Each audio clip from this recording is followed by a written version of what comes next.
You hear it now, right? No.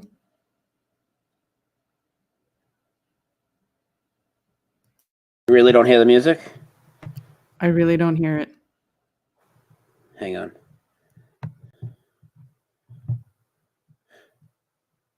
What? It's impossible.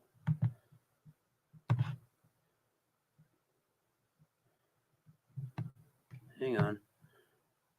Oh my God, I don't know how that happened. All right, you'll be able to hear it this time. Hang on. You can hear this test sound, right?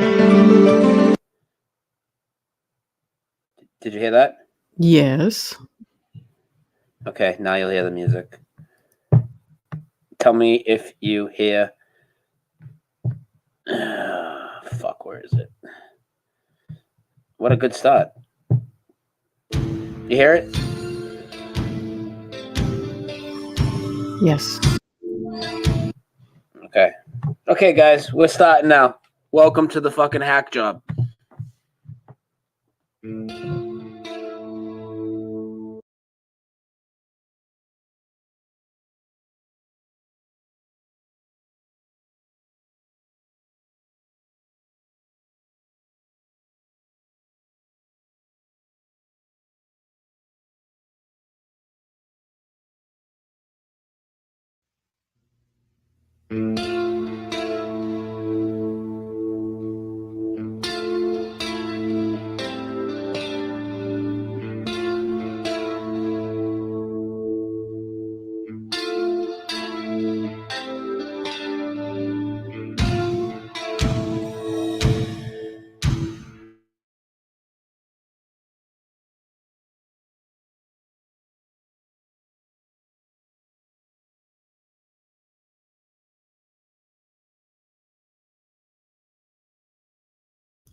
What's going on?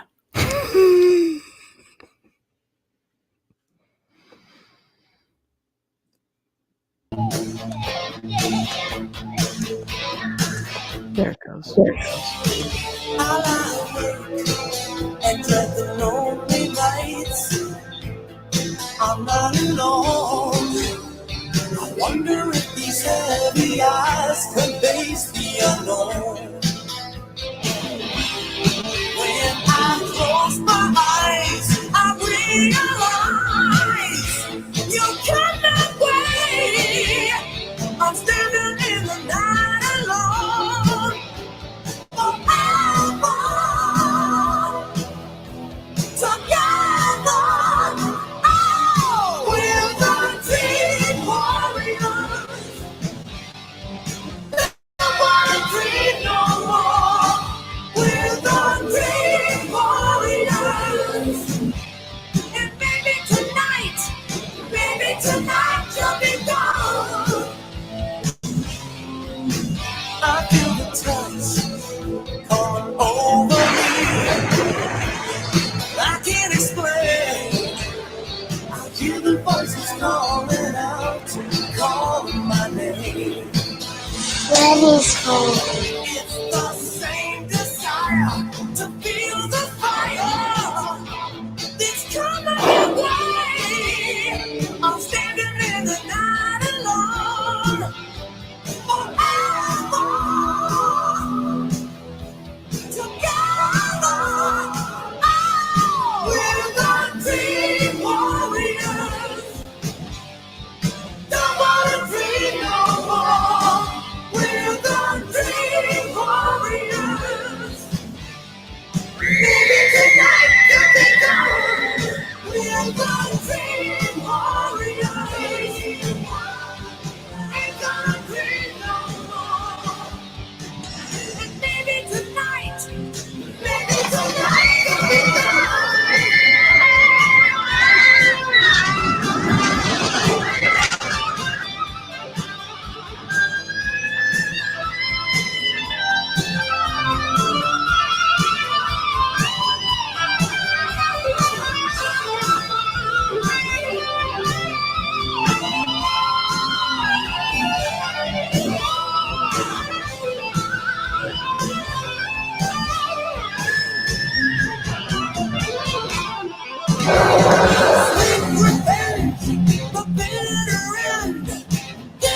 Break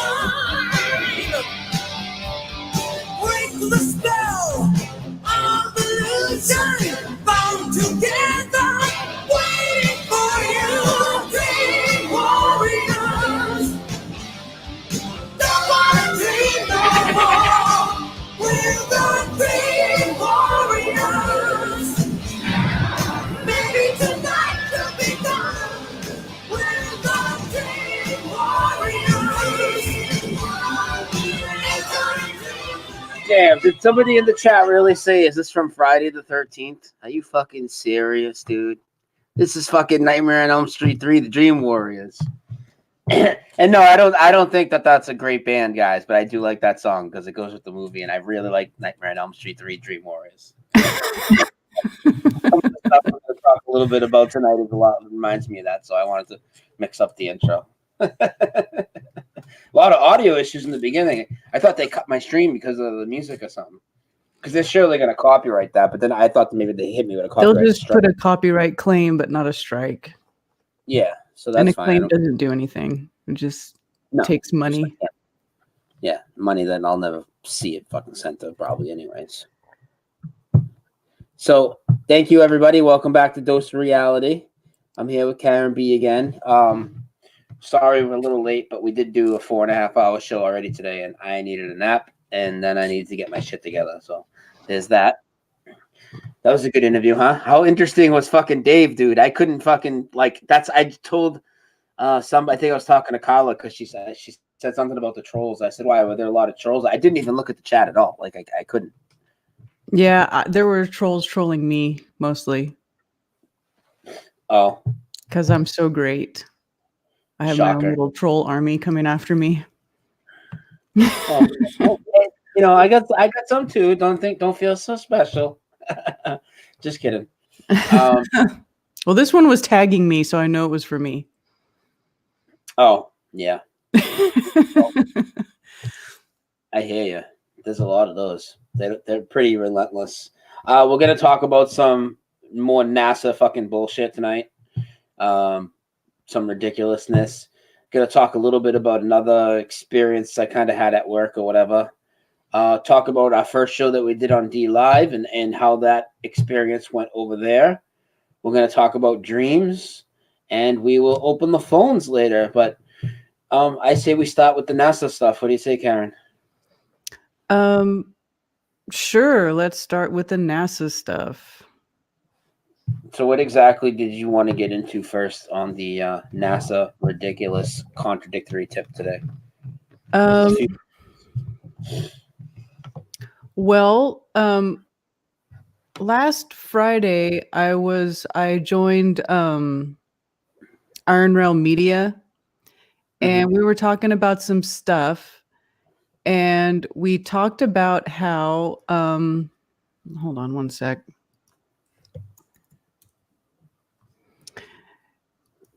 Talked about how there's actually this page on nasa.gov that talks about how the moon glows in the dark, that it fluoresces. Everybody's taught that the moon reflects sunlight, but it's really doesn't. It fluoresces. And NASA actually has a page admitting that. Let me show you. Yeah, if you can, bring it right up on screen while you read it. Yeah. So right here, photoluminescence of the moon. Luminescence is typically described as light emitted by objects at low temperatures induced by chemical reactions, electrical energy, atomic interactions, or acoustical and mechanical stress. An example is photoluminescence is created when photons, which I don't think photons are real, obviously, or it says in parentheses, electromagnetic radiation, strike a substance and are absorbed, resulting in the emission of a resonant, fluorescent, or phosphorescent albedo. Albedo is basically a celestial object's brightness. Mm-hmm. So, and then you go down a little bit further. The photon luminescence or albedo of the lunar surface induced by GCRs and SEPs. Up here, what does it say? GCR is solar energetic particles.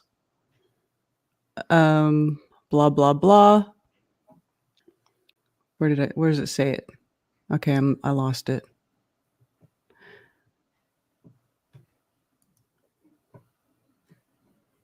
Where does it? Oh my God. Oh, here it goes. Demonstrating that the moon literally glows in the dark. So it's telling you the moon glows in the dark, that it's not reflecting sunlight. It actually absorbs the light and then fluoresces it back. That's a complete contradiction of what they've been saying the whole time. Yeah. Why do you think they're doing this? Obviously, it's another form of gatekeeping as more truth comes out and out. Has anything recently come out like more conclusive tests on the moon or anything that would provoke this kickback from NASA type of response that you can think of? Is there a reason this came out when it did? No, I don't know why they would publish it now, but look at this. Publication date is January 1st, 2009. Oh, this is old. It's old. Yeah.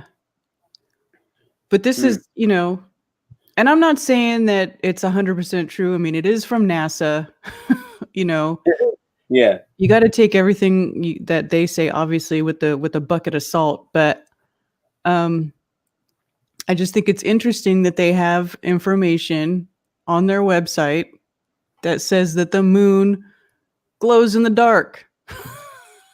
The moon, they're basically admitting the moon has its own light. And they have to admit a lot of things that people are starting to notice, just like how they have now saying the moon's in our atmosphere. I mean, that's what they have to do to an extent. Yeah. They actually really don't have to do. What the fuck am I talking about? They could literally come out here and say, I'm NASA, Santa Claus fucked your brother, they had a kid, its name is Gravity, and this proves that the Big Bang is real. And people will believe it. Yeah. Right. They could literally say that. Right, exactly.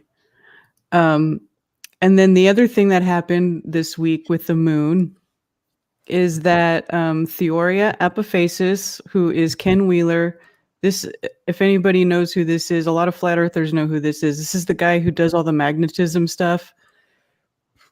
The one that, he always is railing against mainstream academia and universities and calls them all liars. I mean, he does everything basically except for say that they lie about where we live.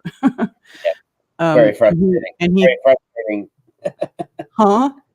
I said it can get very frustrating with him not saying it, and he's got to know.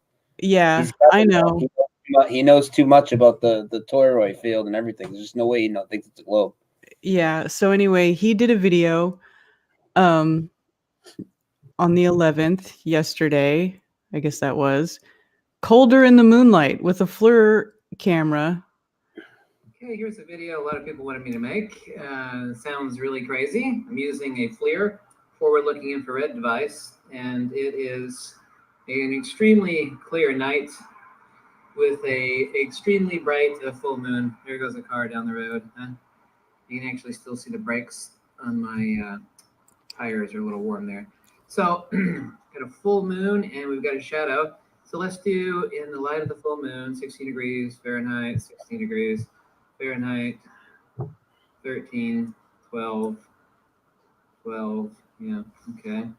Here we are in the shadow. You can't see the shadow, but I am absolutely pointing it in the shadow. He's not just realizing this now, is he? 22. I don't know if he's just realizing it now, but let's go outside. 18. This is the first time he's made a video about it. This is in the moonlight. Surely he hadn't heard about this. 19. Well, he says that people have been asking him to make this video for years. Okay, all right. I didn't hear him say that. 15, 14. And this is in the shadow right here. Can you pause it for 1 second? The shadow. I just want to bring people up to speed real quick because there are people that don't know what's going on here, really. The moon, since it emits a cold light, people, and I know this is basic to 75% of the audience, but just real quick, what you're seeing is because the moon emits a cold light. So, like, if you're in the sun and you go in the shade, what happens? It goes down. Pick a number, 10 degrees, 15 degrees, whatever. Let's say 10 degrees. Let's say it goes from 90 to 80 when you go in the shade. Well, the moon is supposedly reflecting the sunlight. And if you're standing in the moonlight, say it's a full moon, you're standing in the moonlight. Yes, it's going to be colder because it's the nighttime, right? But let's say you're in the moonlight and it's 60 degrees, and then you go in the shade. So you're getting out of the moonlight, which should have the same properties as the sun. When you go in the shade, it should get even cooler. But in fact, it gets warmer because you're getting out of the moonlight, which is a cold light. And that's what he's showing here with the test.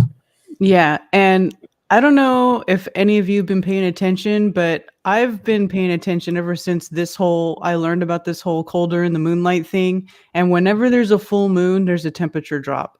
If you watch it consistently, there is a temperature drop whenever there's a full moon. Overall, it gets a little bit colder than it was a few days before.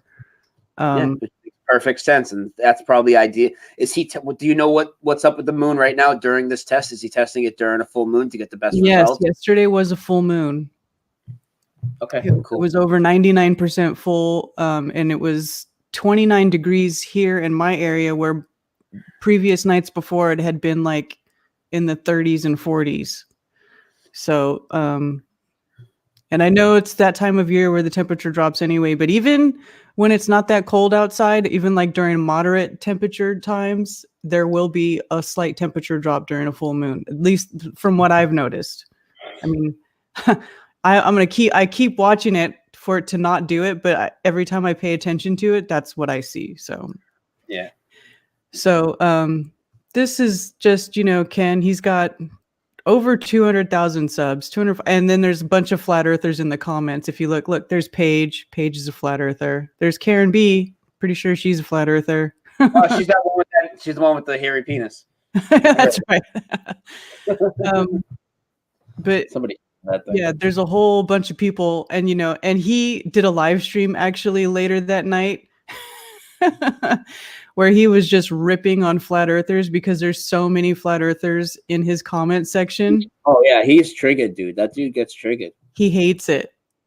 Yeah, he hates it. Look, there's Arwen, but yeah. So there's that. Well, I mean, we've been talking about this for 5 years. Where's he been? You know what I mean? It's like they're not trying to rip on you. They're like, all right, guy, finally. And how many more times are people going to say finally? Like, come around to it. Because he would be such a huge asset if he would put himself into the community, because he's highly intelligent on everything else as far as the stuff he gets into. He has a bit of an ego, though, that guy. I'm just saying. Oh, I know he does. Yeah, I'm not saying he's like, not a real guy, and he seems like a regular guy. He just has a bit of an ego. Yeah, he does. He says, nobody has ever discovered this stuff before. This is the first time you'll ever see it. I'm the one who discovered it. And maybe he did. I can't say whether he did or didn't. And he is a smart guy. I've learned a lot from him. But, just like everybody else, he doesn't know everything. Well, he doesn't. He won't talk about flat Earth or the Mandela effect. He's got 2 strikes in my book. But he might be think he's ever even said Mandela effect. I don't know. Oh, I doubt it. Yeah, I doubt it. I'm just saying. I'm just putting that out there. Whatever. I mean, it's just like anything else with people like that. You gotta eat the meat and spit out the bones. Yeah, I know. So, what else on the moon? Okay, so the other thing that there's this video that I'm gonna play. What is this? I haven't seen this. Who's this? I know. Okay, yeah, you haven't seen this. This is NASA. Okay, they released this video. Okay, it was NASA. Yeah, NASA. The people who went to the moon. NASA. Yeah. But listen to how ridiculous and just when I was watching it, I was like, they really don't have to try. It's like how we say that flat Earth it's like a mind control word. It's like an MK Ultra. Like everybody's been programmed to get triggered when you hear flat Earth. That it's bad and means you're stupid or you're from the dark ages or whatever kind of bullshit they want to think about you. This kind of made me realize that the word science is also an MK Ultra word, but in the opposite. Oh yeah. You know, Oh, the word science is like the ultimate fucking stamp of approval. Don't ask any fucking questions. The scientists already figured it out. Science. yeah, like They you figured it out. don't really have to actually show any science. You just have to have these little toys and then have a shirt with the NASA logo on it and say science, and boom. Well, think Everybody's about gonna it. eat that shit up. When you see anybody approach Globies, like say on the Globe Live tour, right, and say there's and I don't mean like the normal passerby. I mean the people that are like the triggered Globies that try to engage, and then they're like, so how do you know what proof do you have that you live on a spinning space rock, right? Science. That's what they say, right? Science. That's literally their. They just say science. They don't actually show you any science. They just say science. Science. It's a joke. Fucking poses. Right. So listen All to right. this. Let's hear this bitch. She's the fuck. All right. I am Camille Elaine, Deputy Manager for the Commercial Lunar Payload Services. This is Ask NASA, and I'm ready for your questions. Who will deliver new science and technology to the moon? Don't We have two companies that are eligible to compete for delivering our science instruments and technology demonstrations to the moon. Something akin to a FedEx delivery service. We'll skip ahead a little bit. Sending science to the moon. We're actually working with two companies. NASA sending science to the moon. To the surface in 2021. Doesn't say what. How does it package it up? It's just like this box that says science on it. They just throw it up there, and Elon's car brings it up there, takes a little trip. And why? We are sending science. We're sending science. What are we sending and why? We're sending science. Science. You don't. Duh.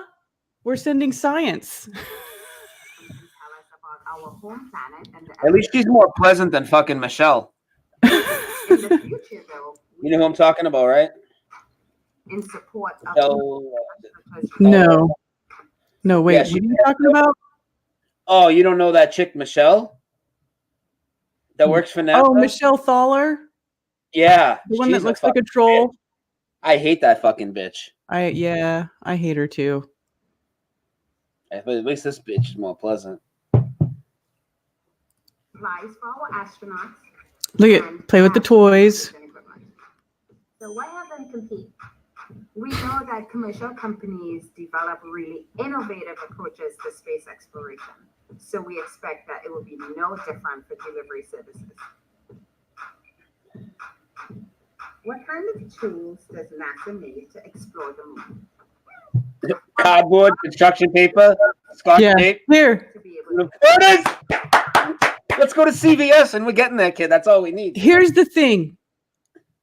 If you put this little model next to an actual picture of the lander, the model looks more space competent than the actual lander. Yeah. The toys that they make look better than the real thing. Yeah.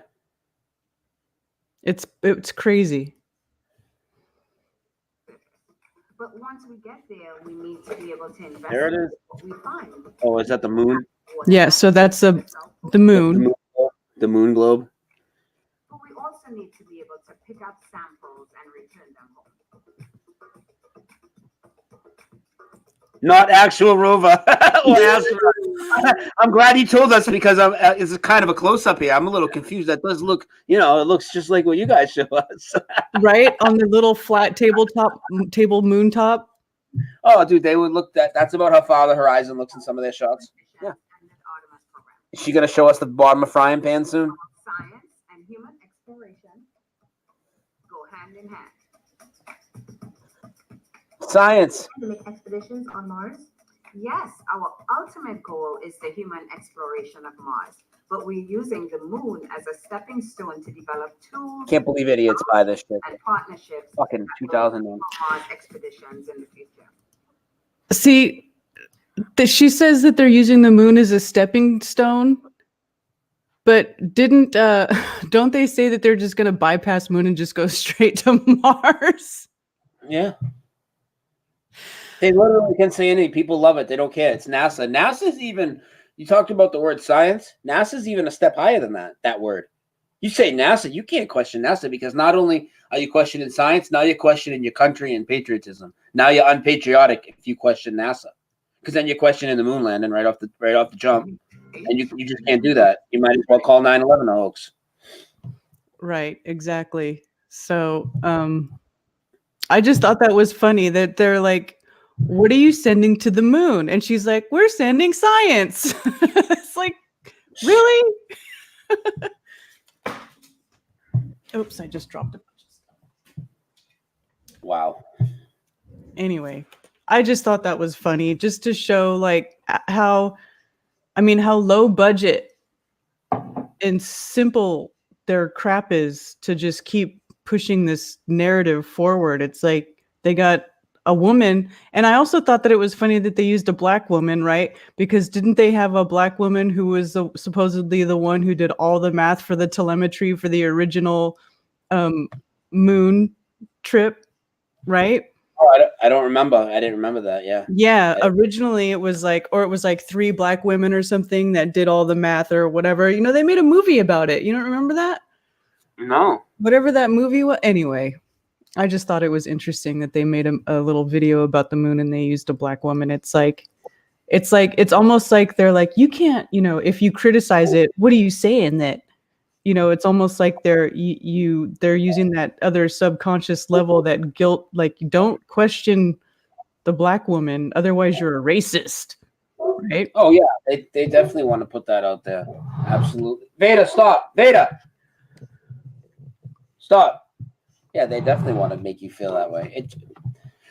Karen, I get so frustrated with trying to explain this shit to people. It's like, you're like, they don't understand what we're saying when, like, we say they literally just take pictures of shit around the house and call it planets and all this shit. I mean, some of the pictures, like the one that was the craters on Mars, it was about a year ago, maybe a little less, craters on Mars. Mm-hmm. And look, I'll pull up a picture of it after. It literally looks like an old sink that's flaking apart a little on the inside with milk spilled in it. And we already know, we've seen so many memes and stuff where the planets really do look like bottoms of frying pans, like tabletops, like, I mean, the lunar lander, which is the biggest achievement of mankind, right? Landing that thing on the moon. Mm-hmm. When I say you could go to CVS and build it, like, we're not exaggerating. Like, you could go to CVS, Walgreens, whatever you have around there, get some aluminum foil and cardboard and paper, and you could build the thing. That's really what it looks like. But people believe it. They think that we are unpatriotic because we say that looks like a piece of shit. Yeah. Fucking people are fucking stupid. Yeah, so that was the stuff I found on the moon. But the most interesting thing though is that there is documentation from NASA that says that the moon glows in the dark. Yeah. Which I find very interesting. Which either means the moon is holding a charge or the moon is completely its own source. It's not reflecting light. Right, exactly. Yeah. Exactly. But in that video that Ken makes, where he's doing the thing with the moonlight, he says at the end of the video, he's like, and the moon, everybody knows the moon reflects sunlight, right? Right? Like, he even says it like that, right? Everybody knows that, right? Wow. Crazy. So how about that interview today, before I get into the stuff with the dreams? That was pretty awesome, huh? He's an interesting guy, man. He's got a fucking lot of shit to tell. Yeah. Well, I had one more thing that was space related before you get into dreams. Oh, I'm sorry. I thought that was it. I didn't want to cut you short. Go ahead. No. Glad you do. You got...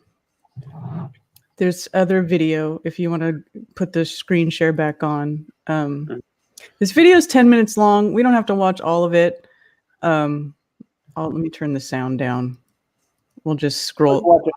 We can watch all of it if you need to.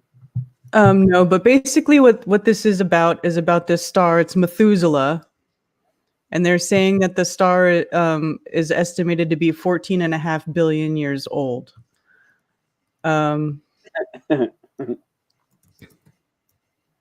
And what tools of instrumentation did they use to make such an assessment?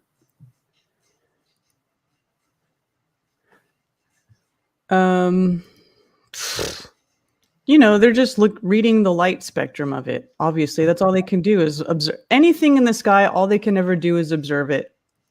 Yep. So they're just reading the light spectrum of it. Should I turn the sound up? Yeah. So it's talking about how the star is 14.5 billion years old, but then they say that the universe is only 13.8 billion years old. I'll let it continue.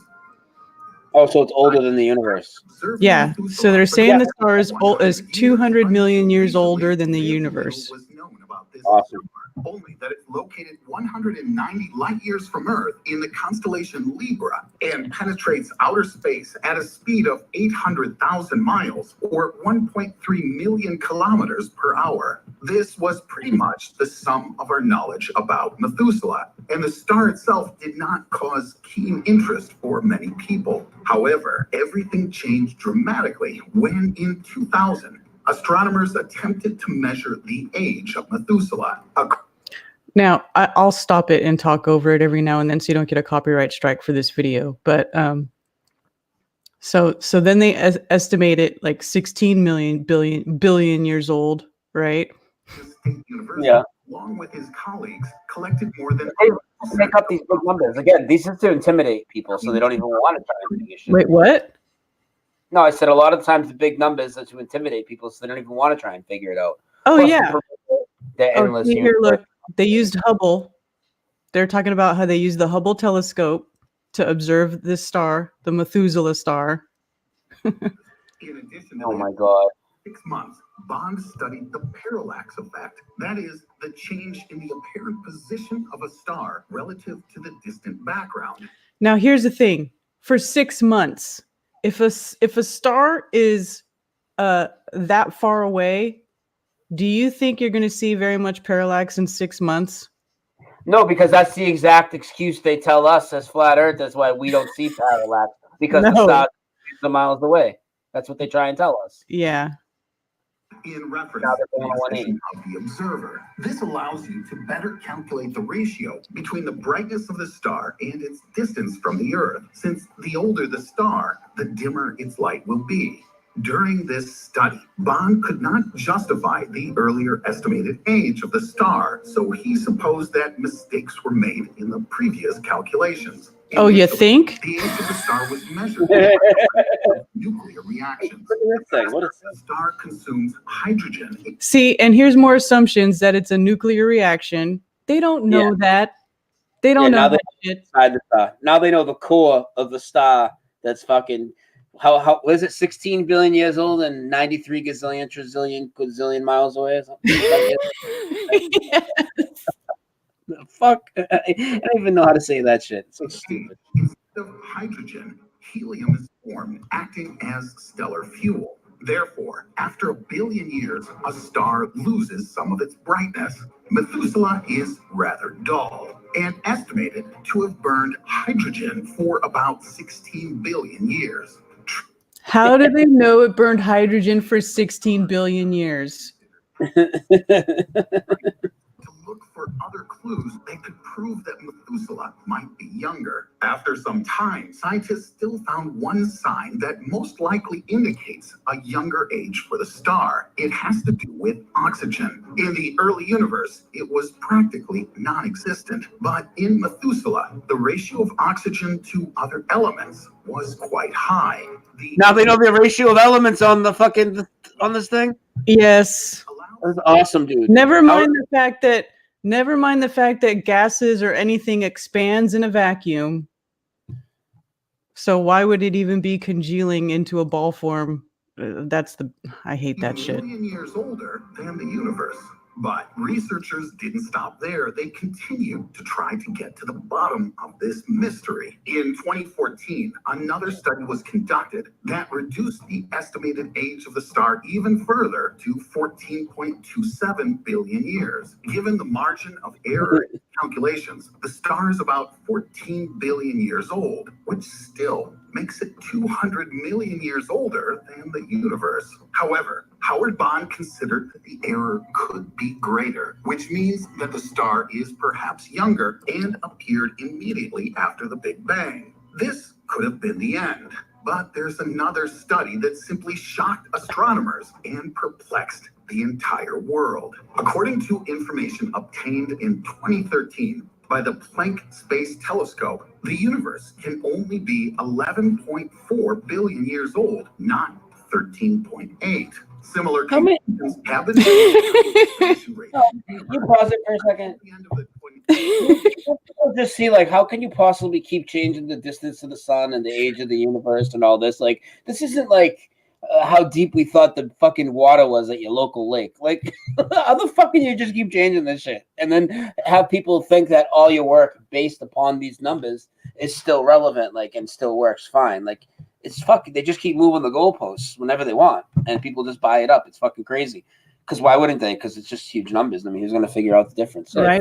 How are you going to disprove it? You know? And I love when people think that math proves reality. This guy's just coming out here and literally just throwing a bunch of numbers out there, and people think that that's proof of something. Like, I could just come out here for 15 minutes and spiel a bunch of numbers, and that's proof of whatever I'm talking about. It's math. I got the math, bitch. Right. Fuck it. It gets better. Physicists believe that the universe was expanding at a rate of 41.63 miles or 67.4 kilometers per second. Given this indicator, scientists obtained an age of 13.8 billion years. But according to a newer study, the speed is approximately 45.9 miles or 74 kilometers per second. According to these numbers, the universe is only 12.7 billion years old. Then, scientists made even more accurate calculations, and it turned out the universe These next guys are right. I have a feeling. These next guys got it. They made more accurate calculations, or they just redid calculations? 4 billion. Wow, dude. The expansion rate of the universe, the so-called Hubble constant, can be calculated in two The Hubble constant? by studying the Rayleigh radiation and by measuring the distances between galaxies. See, that one gets me. The distances between galaxies. How do you know? They don't know. They don't know how far away they are. They don't know how big they are. There's no frame of reference. The distances between galaxies, dude. It's a joke. In the first case, the Big Bang itself provides basic information. After this grandiose event, which gave rise to everything, light Grandiose. time, which scientists call the cosmic microwave background, or relic radiation. Astronomers have compiled extremely accurate maps of this background, which allows us to simulate the early universe, its composition, and speed of expansion. By the second method, astronomers collect data from galaxies, stars, and supernovae. These objects change their luminosity as they move further away, so that you can measure the speed of the expansion of space. This is where all the inconsistencies begin. According to the first method, the age of the universe corresponds to the number. Pause it for a second. If you Pause it search for a on second. Google for Measuring the light. Now, I'm not doubting that you can't measure light and how the light would dim and measure the distance something is moving, like the speed. But that would measure the star moving, not space expanding itself. That doesn't prove space is expanding. That proves the object you're looking at, the light, is moving.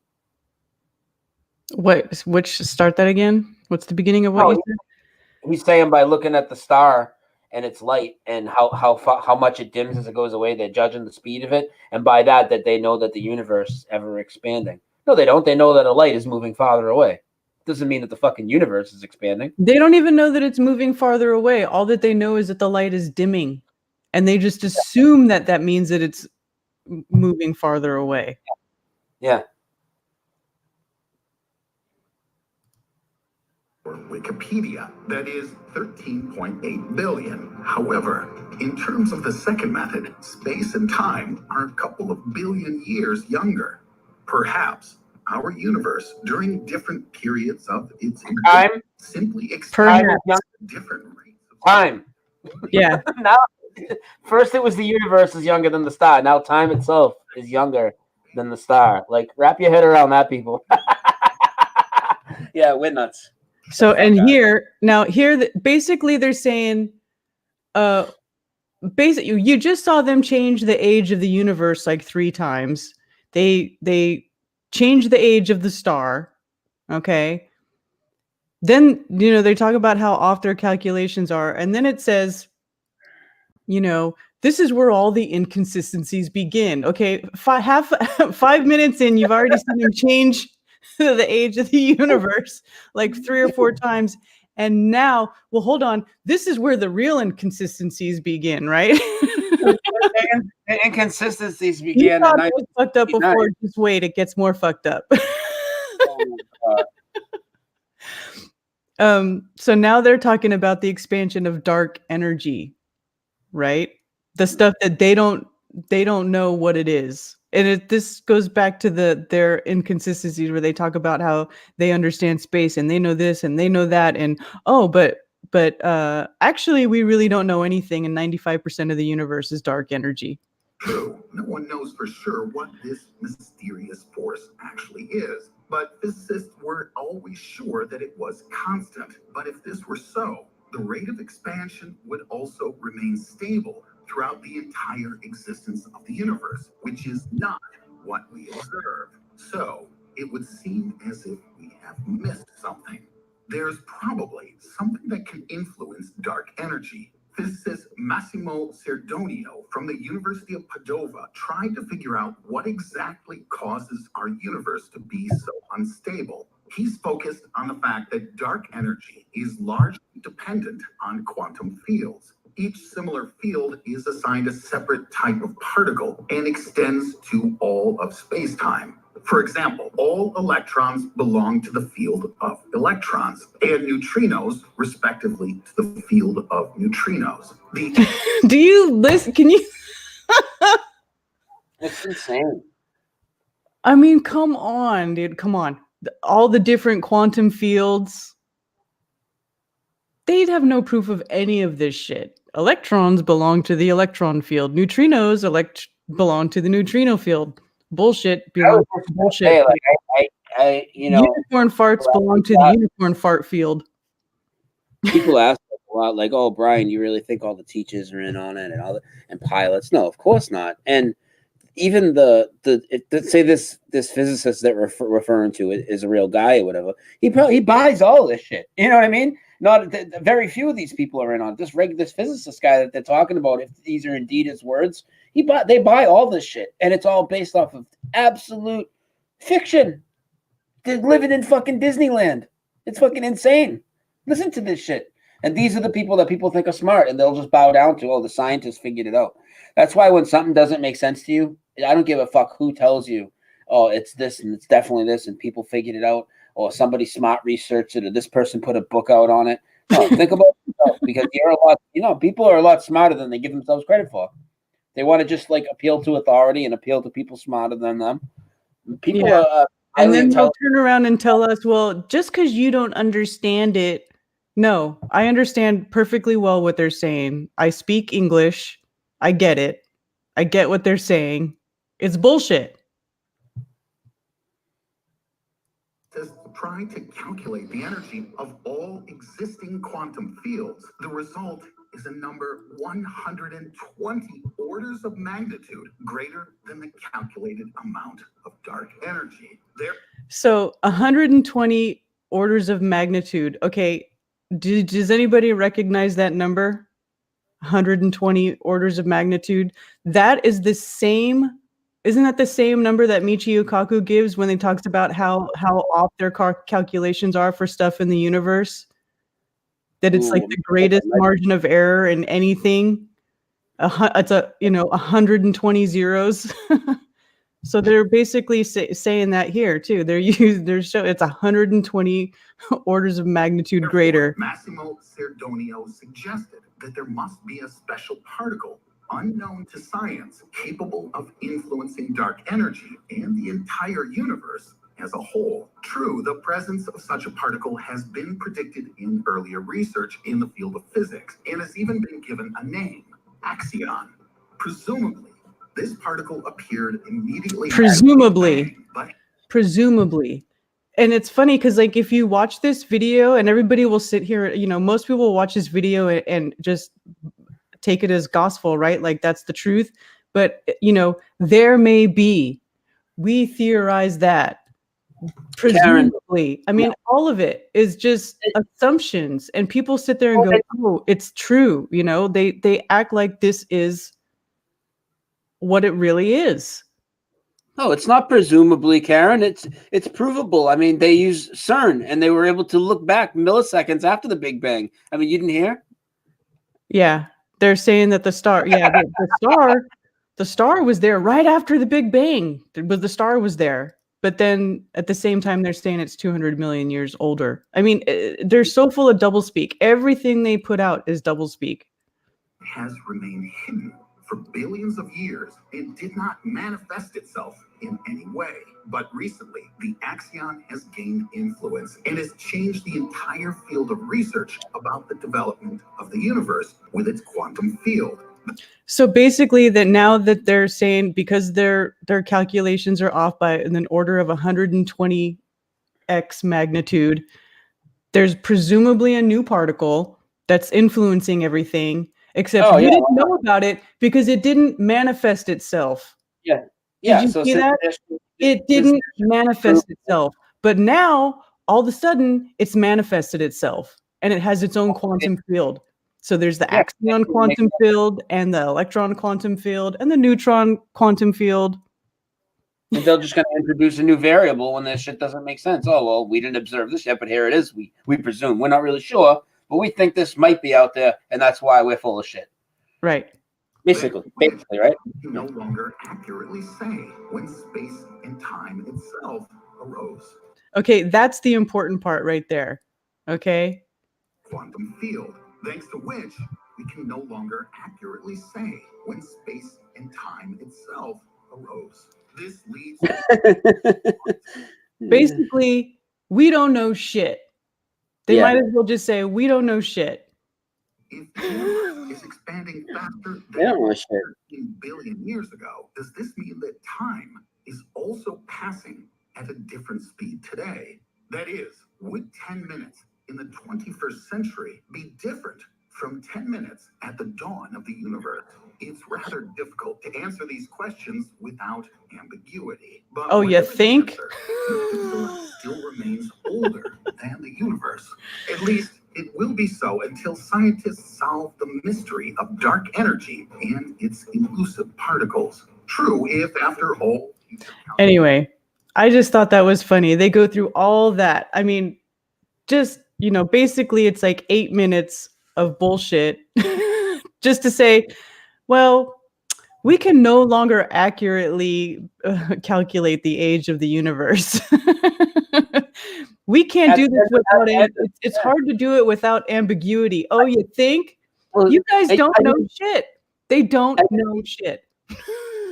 I didn't need to hear the ending to hear them say that at the end. I could tell when they kept changing their answer every fucking 5 seconds. I know. Then at the end, hey, by the way, we can't accurately tell you. Yeah, no shit. I just watched 10 minutes of your fucking shit ass fucking video, motherfucker. Your shit ass video. Oh my god, what the fuck, dude? The people that don't like me swearing all just tuned out. So hey, fuck you, beat it. Anyway, I thought that was funny that they go through all that crap.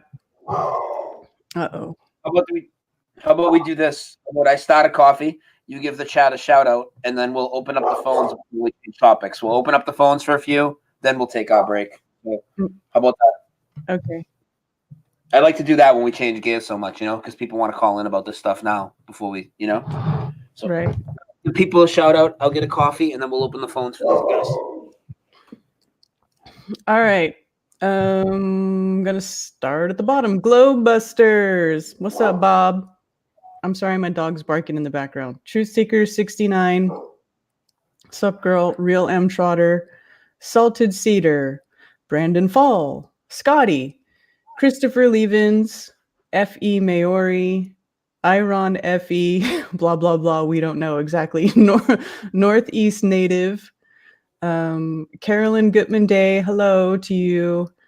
Terra Nova Truth, Valiant One, DD74, Carla Red Pill, Musicians for Truth, No One's Flower, hello Nora. One Neo, Whale Beef Hooked, I love that name. Salted Cedar, Crazy John, Space Drum Symphony, Joey Roca, FE Hero, what's up? Chi-Hu. Tommy Tell the Truth, good to see you. Valiant One, I don't know if I said that name already or not. There's a lot of names here. Flat Accord Music, hello. Rasta Bear, Josh from Oregon, David Wolf. And okay, I'm going to go back to the bottom and pick up where Paul Adams, Brandon Fail, JM, Chris Matt, Neo HG13, The Iceman, Peter James, Stacy Daisy, The Lady Lacey Show, Damsel Medic, Dr. Law, hello Dr. Law, Thoughtless Gesture, Skip Me, Valiant One, Skip Me, Dylan Manuel, hello, thanks for joining everybody. Did you like that video? You know what's funny? It's like, Eric Rissler, nice tats. Thank you, sir. I just think it's funny when you actually watch videos like that. Like a lot of people will watch those videos, and it really depends on your frame of mind when you watch that stuff. Like even I used to watch videos like that with the frame of mind that they were telling me the truth, and I would believe it. And and you see all these little cartoon animations that they show to you on the screen. And it's like, you don't even pay attention to the fact that they're just showing you cartoons, or you don't even listen to the language, like presumably, or this scientist said that there must be, like the guy saying that there must be another particle that's influencing dark energy. This new particle is called the axion, and it belongs to its own quantum field. And it's like, what is the definition of quantum? It's like things that you can't see, right? I don't know what the proper definition of quantum is, but basically it's things at like a subatomic level. It's like things that you can't really see, like you don't see them there, but you supposedly see the effects of it or whatever. And hey, BB Truth. So, when you figure out that they're lying to you, or you get into that mindset that that everything's a lie and that you can't necessarily believe the stuff that you're seeing on TV, and then you watch it with the frame of mind that it's not true, it's so much easier to see through it. I mean, if you listen to the language and you look at what they're telling you, I mean, it's obvious. So you got, the Higgs, exactly, the Higgs particle, which is now like the Higgs field, Higgs boson field or whatever, which is their new, that's what their new name for the ether is, right? Like they'll say anything but ether. God, you can't say the word ether. Oh, no. Nope, you can't say that word, but you can say all these other bullshit words that you can't prove or have no scientific proof for, even though there actually is scientific proof of the ether, if you really look into it. But they want to dismiss that and give you all these other bullshit names for everything else that they want to say is influencing what we see or influencing the universe or, whatever. Isn't one of their new ones? Wasn't it something like quantum foam? Yeah, quantum foam. That's an older one. Yeah. Mm-hmm. That just makes me want to fucking punch Bill Nye in the face.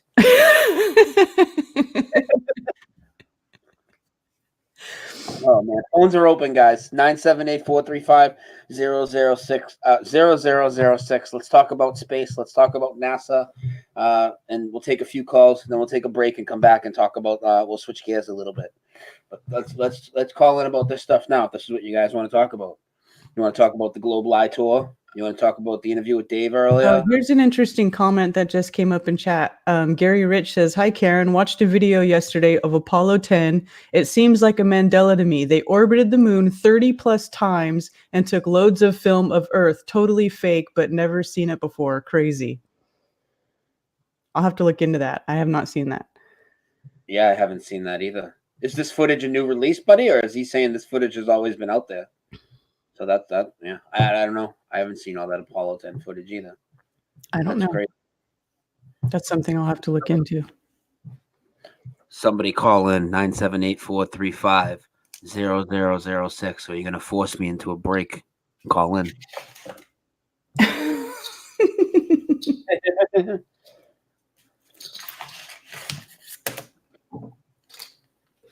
Somebody give us a ring.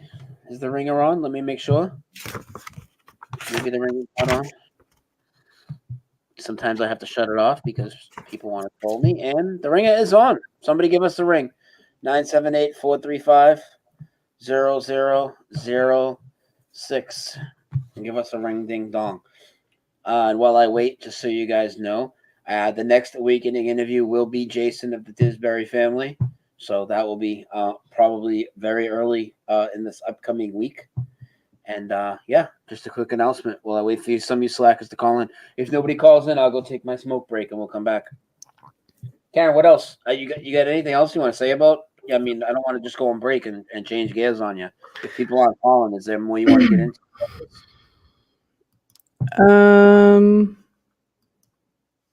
Nah, that was pretty much all I had on that. All right, we'll take a quick break then. We're at the top. It's been an hour anyways. Nobody wants to call yet, so. I was looking into because you know how they give these names of all these luminaries. They give them these occult names or these mythological names. So I was looking up Methuselah. Mm-hmm. Methuselah, man of javelin or death of sword, was a biblical patriarch and a figure in Judaism, Christianity, Islam, said to have died at the age of 969. He lived the longest of all figures mentioned in the Bible. So that's why they supposedly named the star that's older than the universe Methuselah. Oh, yeah, of course. His life is described in further detail in extra-biblical religious texts such as the Book of Enoch. I need to read the Book of Enoch.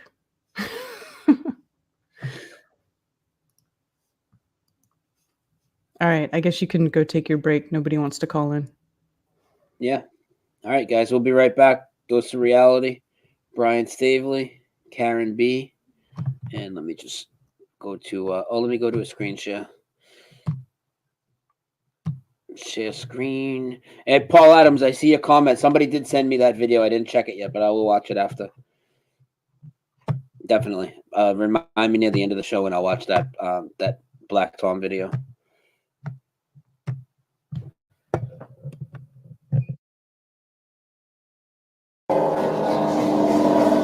Forget the politicians. Politicians are put there to give you the idea that you have freedom of choice. You know, you have no choice. You have owners. They own you. They own everything. They don't give a fuck about you. They don't give a fuck about you. They don't care about you.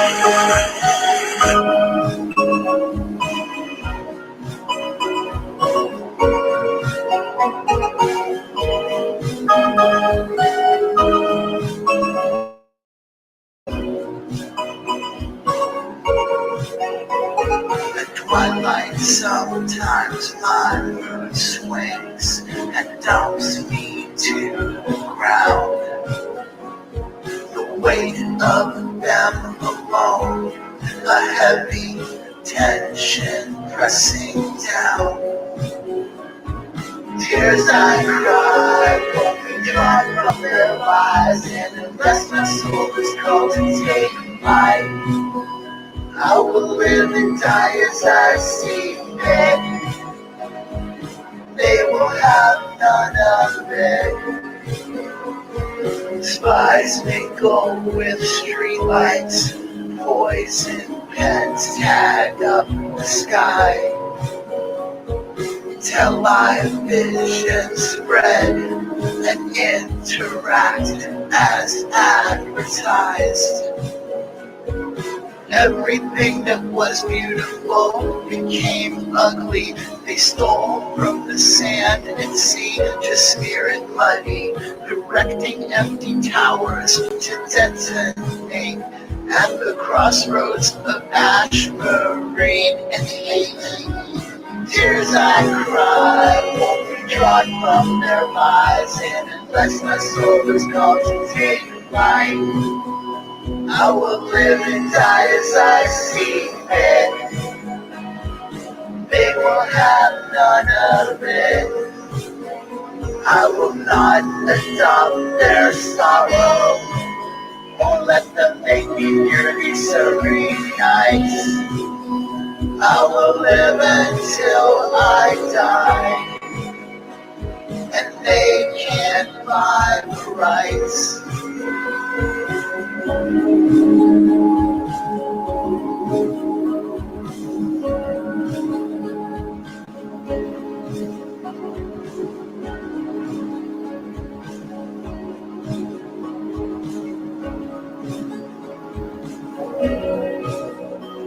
At twilights I feel down sometimes, as fear vibrations linger, like the refrain of a dark nursery rhyme sung by the ghost of a stolen singer. And they have always been here, but so have I. And only one of us can crack the sky.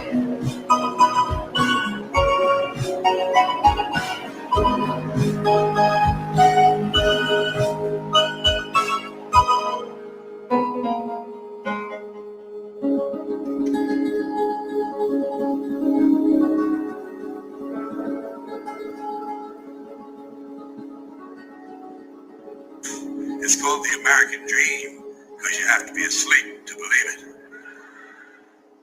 it. All right. Thank you, everybody. We're back. Dose of Reality. Brian Staveley, Karen B. And I'll get the phones open right from the jump. And you guys can call in about any topic since you guys weren't calling in or whatever. Just call in, talk about whatever, and we'll switch gears a little bit. Karen, have you ever had any lucid dreams? I'll just come right out and ask like that. Yes, I've had quite a few lucid dreams and some precognitive dreams. What's now a precognitive dream? Want to define that for everybody? I mean, I have an idea what it is, but you want to just tell people what a precognitive dream is? A precognitive dream is basically a dream that you dream it and then later it comes true. That's what it is. So that happens. Has the pace of these things changed at all for you? Like for me, I spoke a couple stories about the two lucid dreams I had. They were both like last year. They were kind of close to each other. I thought I was going to start to have a lot of them. I haven't yet. Lately, I've been having some pretty intense dreams and dreaming a lot more frequently, which is what I wanted to get into because I didn't seem like I was dreaming much lately at all in like the last year or so. In the last like 2 weeks, though, it seems I'm having really, really vivid dreams, but I am still forgetting a lot of it after. I'm not hanging on to a lot of it like I was with my lucid dreams. Have you ever tried a dream journal, like having a pad of paper and a pencil right next to you, and then you wake up and just start writing it down immediately? Well, actually, yes. It's funny you mentioned that because so I had this one lucid dream one time. I guess I should explain it real quick because not everybody already heard the story.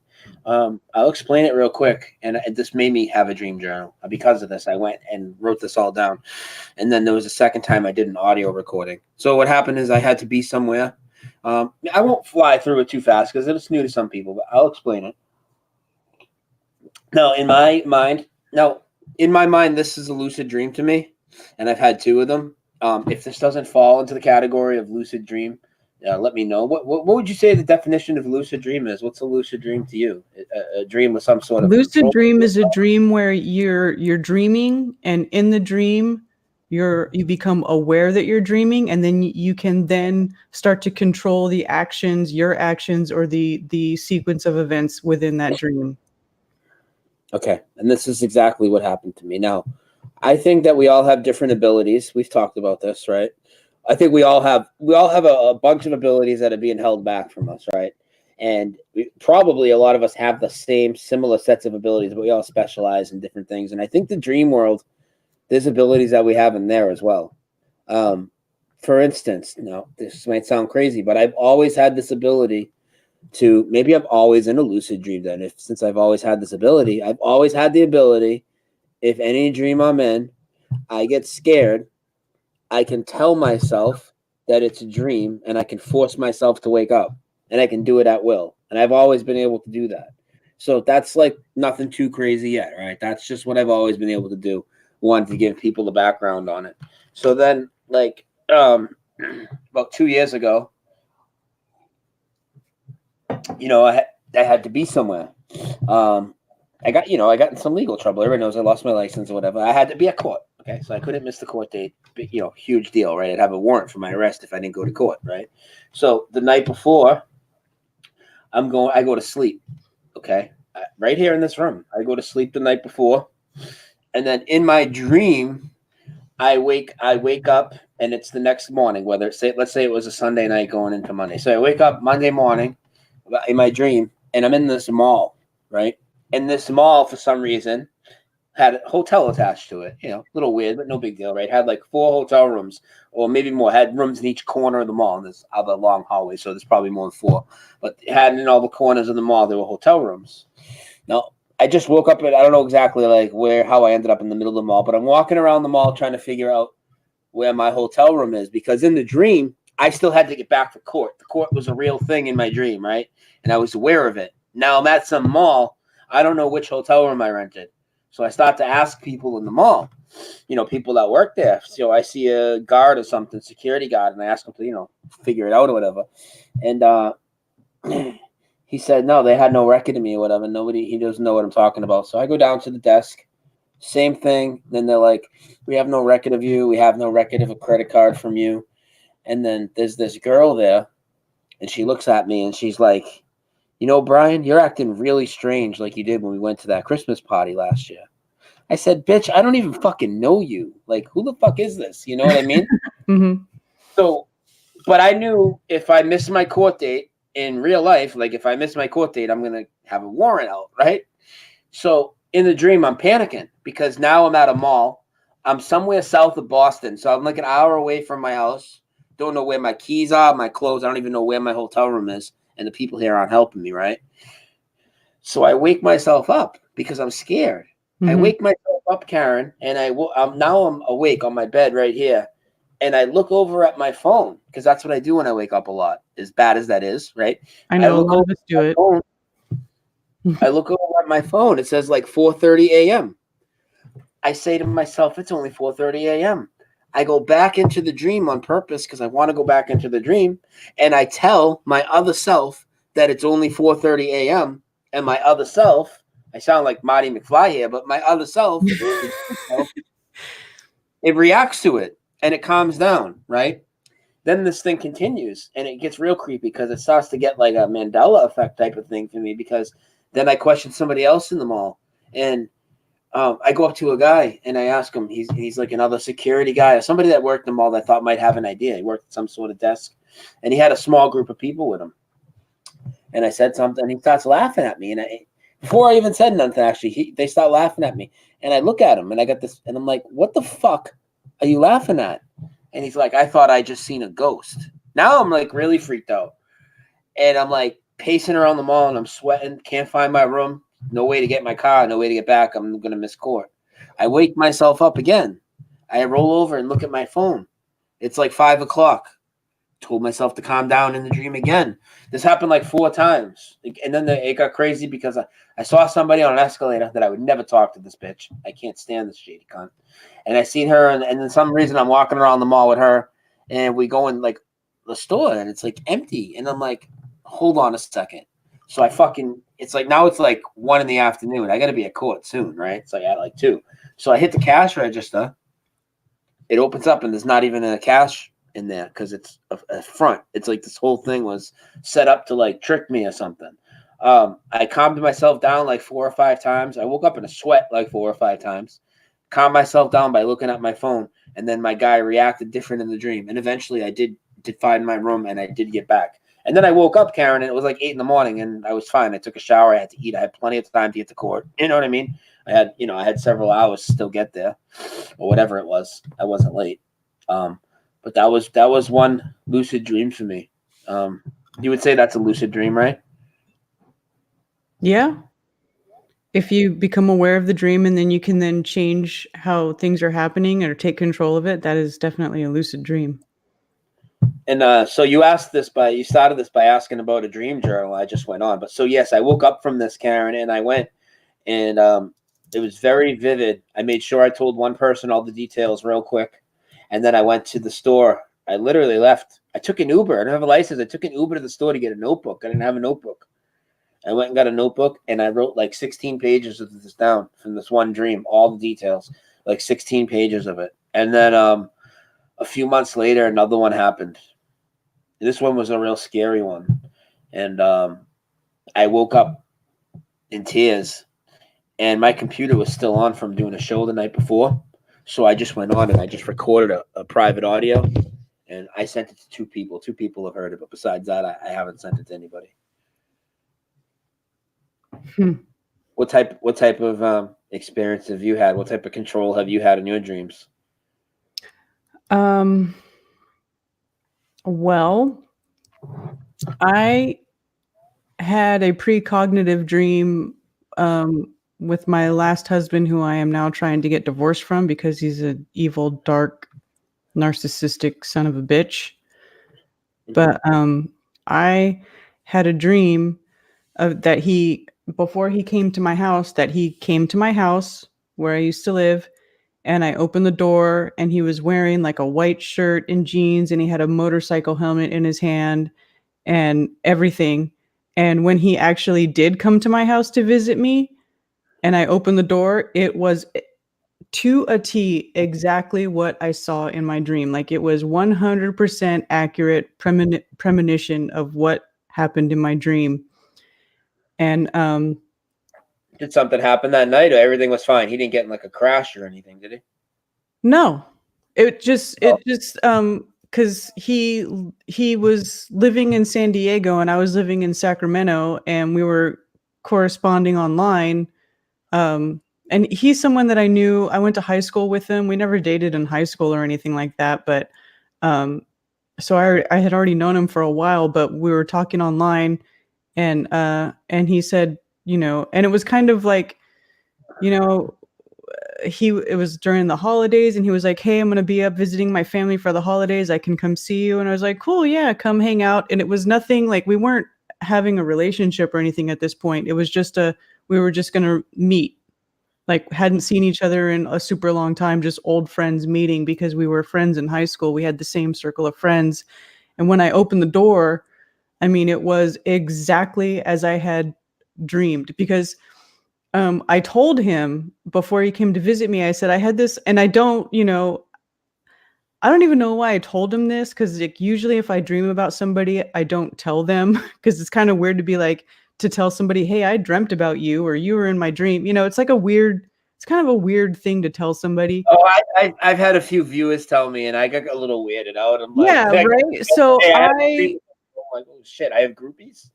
Right. So I wasn't gonna. I typically don't do this, but I told him, I said, it's weird. I had a dream that you came to visit me.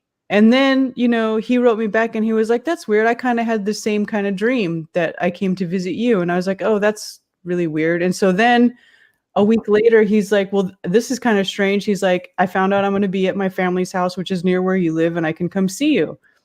And I was like, yeah, come come over, come see me. And so when I opened the door, it was exactly as I had dreamed, like what he was, everything, how he looked, what he was wearing, just, it was like 100% exactly as I had dreamed it. There he was. And that's what I was looking at. And then that's when I sort of had this thought pop into my head, like, I'm going to marry this man. And I didn't really know why I was thinking that, because we had not even had any sort of relationship. We weren't talking like that at all. And that thought popped into my head, and I was like, that's a weird thought to have, because I was still trying to get divorced from my first husband. I was in the middle of a divorce, and then here this other man shows up, and I'm like, I'm going to marry this man. And I'm like, and at the time, I had no interest in being married to anybody. I was like, I just was happy being on my own and not having, I was fine being by myself. It was just one of those weird precognitive things. And then I had a few other dreams with him in it that were really very vivid and very clear. And it was sort of like, it was part of what made me think that he was the man I was supposed to be with for the rest of my life, because they were so clear and so vivid. And it was just really bizarre. Like, I had dreams about us going through these weird rituals, like religious rituals where we were having our feet washed in oil and like ancient marriage type ceremonies, or, stuff like that. And I never really had dreams about like that for anybody before. So it really made me think, I believed that that's who I was supposed to be with for the rest of my life. And it's probably what made me put up with so much crap from him before I finally, separated from him. And we have a phone call. Good. Save me from myself. Paige, thank you so much for the super chat. And Dose of Reality, you're on with Brian and Karen. Who's this? Love you, Brian. Love you, Karen. Hey, Joey. Joey. This is Joey from Hawaii, Flat Earth, Hawaii. Woo! How are we doing, guys? Good. What's up with you, buddy? Doing great. I love the topic that you're on tonight. I just wanted to say something real quick. I had a debate scheduled with FTFE on Simon Dan's show. Yeah, and he chickened out, and he's claiming I chickened out, but I just want to let all the Flat Earth community know and to keep on pressuring him to debate me, because he's trying to weasel out of it. Well, he's the weasel. Are you surprised? Fuck fight the Flat Earth. No, I'm not. No, actually, you know what? I am surprised, because I do know that he wants to do it, so I'm not sure why he's doing it. But it's going to get a bigger audience, which is actually all I really care about, because Simon Dan has a large subscriber base, and I did want to get a lot of people to be on Simon Dan's channel. So. What's that? Is it supposed to be on Simon Dan's channel? Yeah, so it'll be a debate against FTFE on Simon Dan's channel, and Simon Dan has a lot of subscribers, so hey, there's a lot of seats for us to plant. Really suspect how quick he got all those 300,000 subscribers, but hey. You know what? I totally agreed. It's all suspect. Even FTFE, it's so weird. He's got 33 Club and all that weird stuff, So Dude, yeah, I definitely think they're suspects. And their live views, I think those are not even real live viewers. Simon Dan has the number count. Simon Dan has almost as many subs as Richie from Boston, and Simon Dan's been around for like 18 months. Yeah, and Simon Dan, he's weak. He doesn't do anything. He has a couple of people like FTFE and I can't remember Conspiracy Cat and stuff like that. But yeah, he came out of nowhere. Mm-hmm. Yeah, he's totally weak. I mean, they're trash. I mean, I see why you would do it. I mean, because you're gonna, if it brings in it's just to plant seeds. It's it. I mean, they go on there to try to clown us. I just figure, you know what? Just like the Scarecrow from the Wizard of Oz, they're the dumb ones throwing apples at us. We're using their fan base, just get more word out there, like Mandela effect, Flat Earth, vaccines cause autism, crisis actors, whatever we can get out there. You know what I mean? And then let everybody else pick up their pieces of the puzzle and get the whole world to wake up so we can get out of this mess. Yeah, that's right. And Karen is so gorgeous. I forgot to say that. Stop. My wife thinks you're gorgeous, so I can say it all I want. That's very sweet. Thank you. I don't know. Well, anyways, I love you guys. I don't know who Joey. And I just, what's that? No, I was gonna say I don't know who you hit on more, me or Karen.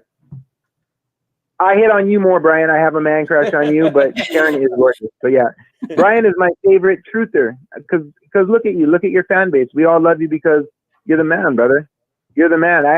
You're. I don't put people above me, but you're a role model for me, man. I love what you do. You're a hero. You're a champion, and brother, we all support you big time. We love what you guys are doing. Thank you. Thank you Yeah, for doing that. Can you tell everybody the Earth is flat? Hey, Oh, don't she go yet. ran. Joey, don't go yet. I want to talk to you about something. Yes, sir. So, Yes, sir. The Globe Live tour kind of officially wrapped up today. How do you think about the last few months of that whole experience? I think it's been awesome to watch. Oh, it's like, you know, hold on, let me hang up on this other guy. Roxanne and allegedly Dave, everybody that's doing it, it's like it was epic. It was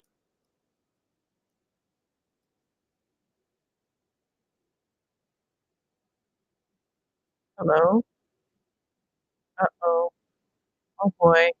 Everybody, Brian just dropped out. I'm alone. I'm all alone. What happened? I dropped out of the stream by accident. Did you continue to hear Joey, or did his audio cut out too? No, everything went away and I was alone and I was like, oh my gosh, I'm alone. No. I was still talking to Joey. Is everybody still in the room? Because I'm showing 0 viewers on my StreamYard thing. Can everybody hear us? Hello? I see 137 watching. I dropped out of the stream by accident. Did you continue to hear Joey, or did his audio cut out too? No, everything I can't hear. I was alone and I was like, oh my gosh. Fuck. Hold on. Oh my god, I hate this slow computer. Joey, you still there? No, Joey hung up. Can you hear me, Karen? Yeah. All right, I think they can still hear us. Can you guys hear us and see us? I don't even know how the hell I dropped out of StreamYard. That was crazy. All of a sudden, I'm back at the main menu. I'm like, what the fuck? All right, somebody else call in 978-435-0006. Yeah, there was weird shit going on at the beginning of the show, too, and it like booted me out of the screen share and changed the size of the cameras. I'm like, what the fuck is going on here? It's the Adjustment Bureau. I know. That's what Roxanne would definitely say. Mm-hmm. Somebody call in. Give us a ring. 978-435-0006. You guys don't call in. I'm going to sing us a little song tonight.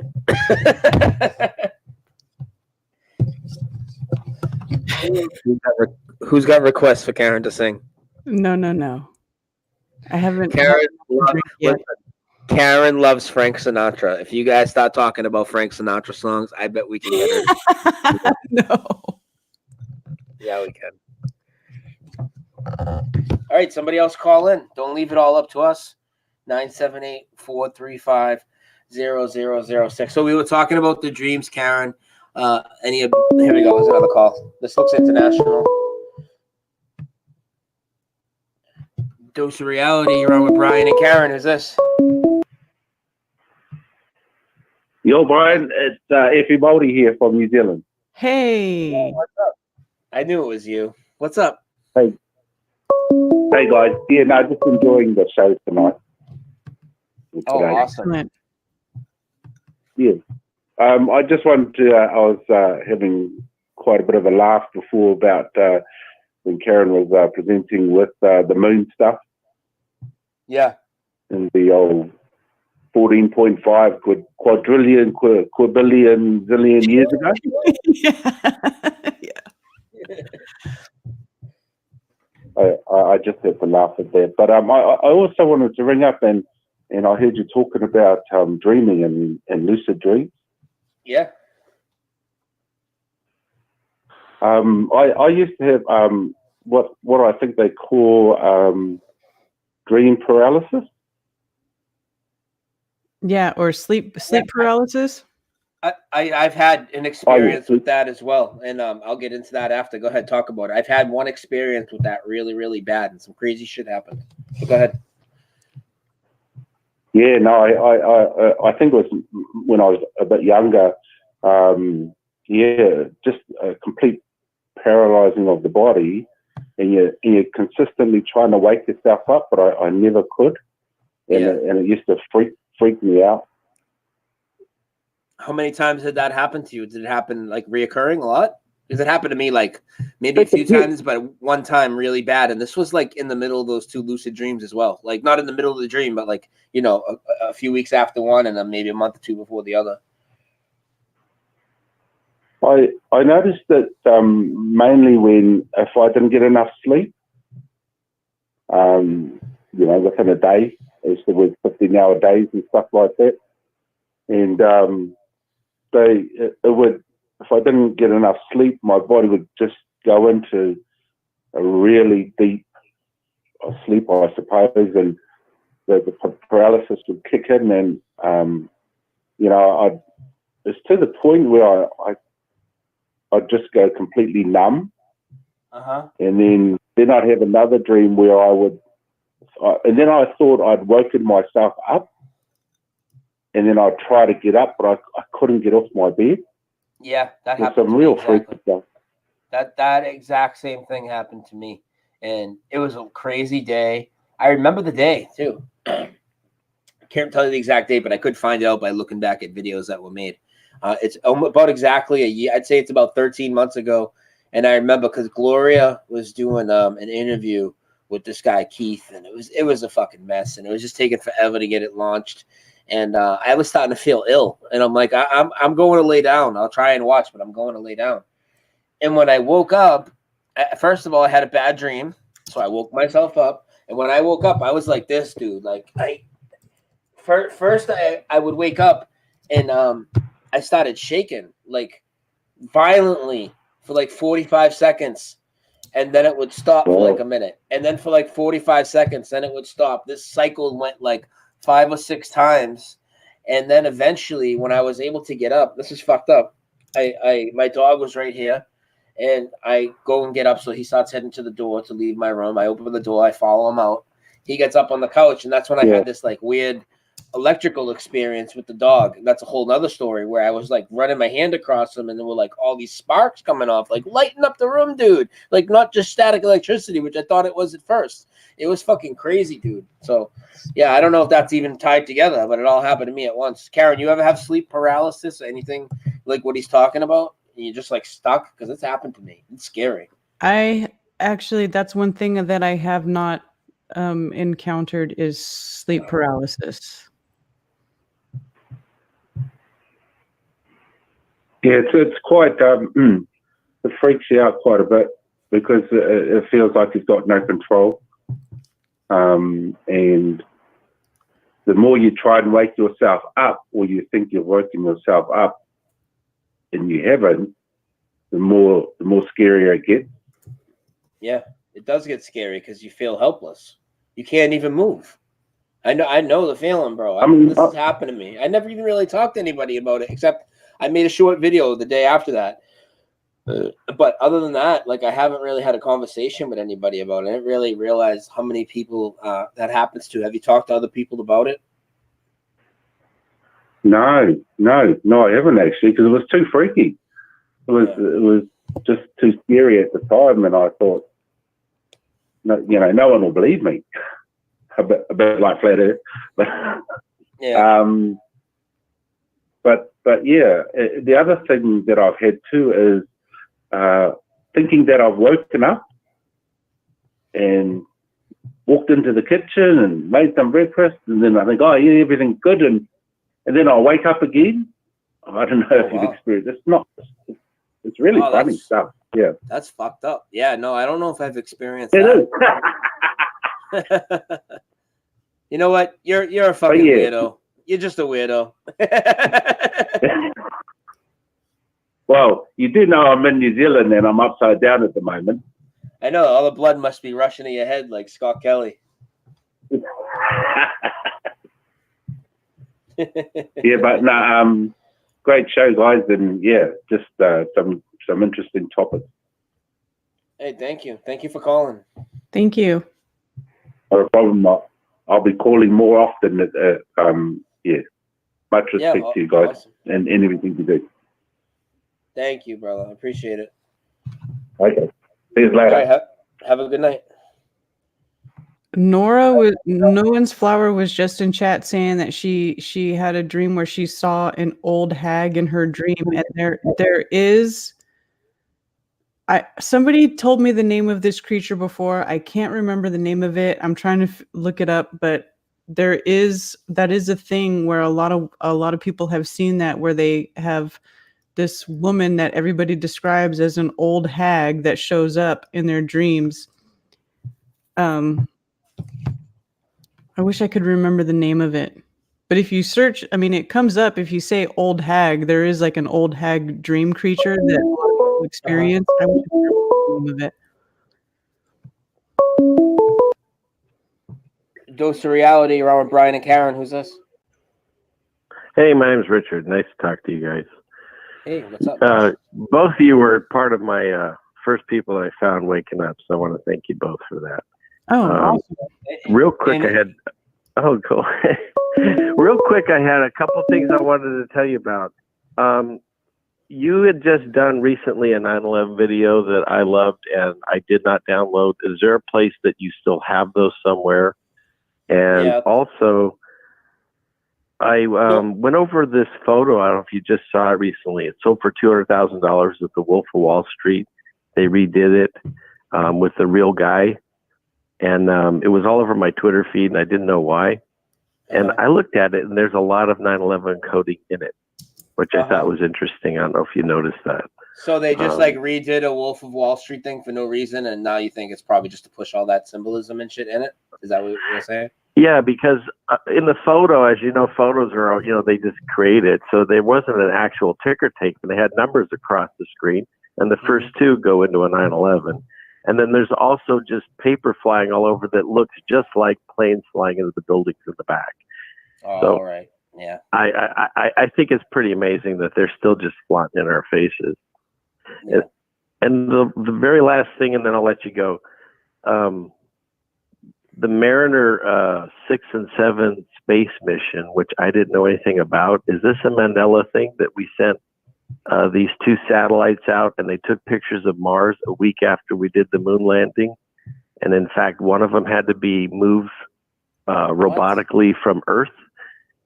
And they actually took pictures of Mars and figured out it had water on it. And I thought we always debated whether or not Mars had water my whole life. So there's that. I've never heard of that. Karen, have you heard of this? The Mariner spacecraft taking photos of Mars in 1969 and shortly after? Somebody told me about that recently, and I had not heard about it until that person said it. So yeah, I have heard of it, but I heard about it only like a couple weeks ago. To Blaze at his channel and asked him if he had seen it, because this was news to me. I was looking into something else, and all of a sudden it said, we had these satellites, and one of them failed, and they had to connect from Earth to move it around. It just sounds ridiculous.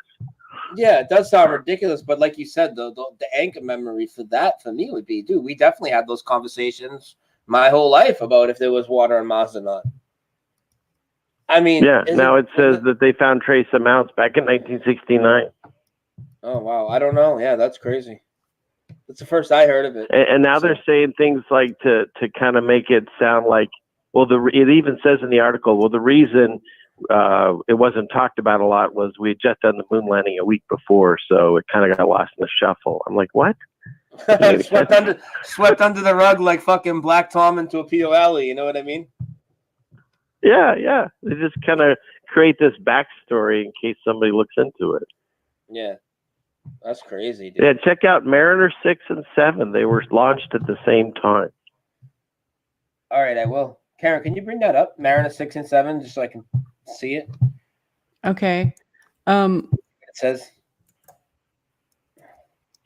The other thing I think about those, actually, if I remember right, those were also the spacecrafts that are very similar to the bullshit spacecrafts that SpaceX has, where it's like it looks almost like a rocket and it was landing vertically. Wait till you see the pictures. They look like they're on wires. It's ridiculous. This is before they realized people were going to examine these. Well, yeah, I'll have Karen bring up the pictures. Oh no, this is something What else? different. But there was something that supposedly landed on a planet back in the 60s that looked like a phallus. Oh yeah, I remember seeing it. I know what you're talking about. It looked kind of like the one. It was a little thicker version of the one that they have now. Yeah. Yeah, I remember seeing. Yeah, in fact, the video I watched, they talked about they said the balloon tanks. I mean, they basically talk about the like balloons that they're launching into quote space. So pathetic.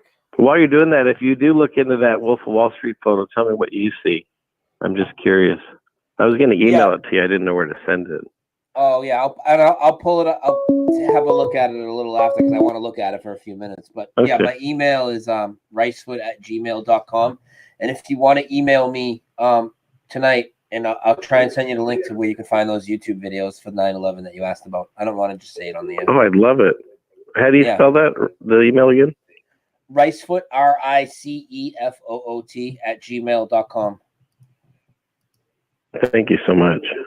Yeah, man, no problem. How did you find me, and how did you find Karen in the beginning? Because you said we were like the start of the Oh journey. my God, we've been a couple of years. We both, my wife and I, we both quit our jobs because we were able to, and then we had a lot of time while we were deciding what we were going to do next, and we just started going in.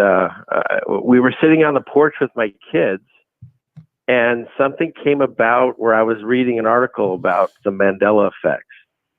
And so I started showing it to them thinking, well, this is weird. I always thought he said, Luke, I'm your father, and things like that, you know?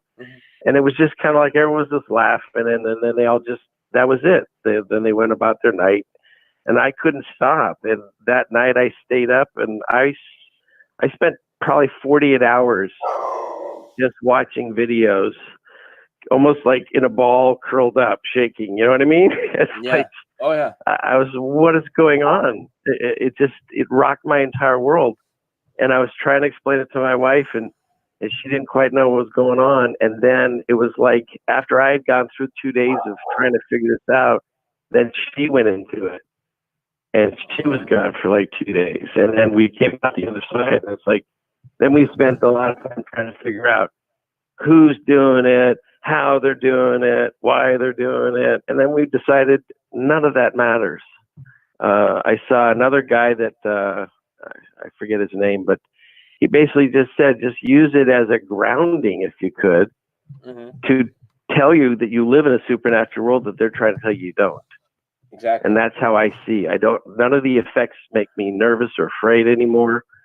It just helps me realize we do live in a supernatural world, and they pretend we don't. They make it all on TV. Yeah, exactly. This is a guide to the spiritual world, in my opinion. That's the way I look at it. Yeah. So how did you get on my channel? Yeah, You so just that's how we got into it. And I think, honestly, I found Karen first, and then I found you. But then you know how YouTube goes. I stopped seeing you guys up on my feed, and I think they unsubscribed me, and I forgot about you, honestly, for a while. I apologize, but I came back around and found you again. And so thank you. No, I'm glad you found us again. Anything else before I let you go and get the next caller in? No, I'm looking at the picture. Look at that satellite. It looks like it's on a ceiling fan to me. It does look like a ceiling fan. Holy All right, brother. shit, it does look like a ceiling fan. All right, brother. Thank you. Thank you. That does look like a ceiling fan. That's That's the funny. reality. You're on with Ace Hardware. We're selling ceiling fans. Hey, you gotta turn that down. Is this Brian? Yeah, who's this? This is Brandon. I'm on your chat right now. I'm sorry. I just turned that off. It's okay. What's going on? I spoke to you a couple weeks ago, and it was, I don't know, deer hunting time. Probably drank way too much beer that night, but the one thing I wanted to bring up to you was the movie Kazam. Okay. Kazam or Shazam? Kazam with Shaq? You talking about Kazam with Shaq? You're not talking about the Sinbad? No, movie. no. Oh, no. Not the one with Shaq. The one with Bernie. So you... Bernie? Did I say the wrong one? Who the fuck is Bernie? Hello? Did I say the wrong name? I must have said the wrong names to you. No, it's fine that you said the wrong name, but now you're saying the one with Bernie. Don't you mean the one with Sinbad? I mean, who's Bernie? Hell if I know. Yeah, Sinbad. I watched that. My buddy has that movie. I watched it with him. Are you sure? Are you sure? Not too many years ago. I watched it with him when we were like 12 years old. And actually, he had it in his stash of movies not 10 years ago when I was at his house. So who's Bernie? I don't know why I said Bernie. I said the wrong damn name. Okay. But yeah, that was what I wanted to bring up to you. I want to say that was the 27th when I spoke to you last. But have you been drinking tonight as well? Only a few. Were you thinking about Bernie Mac? Are you getting all the black people confused, you racist? That's probably exactly what I was thinking in my head when I was picking out a name or whatever. But no, you probably nailed it on the head right there. But no, I literally we watched that movie and we actually spoke about this at one of our friend's 40th birthday party 3 weekends ago.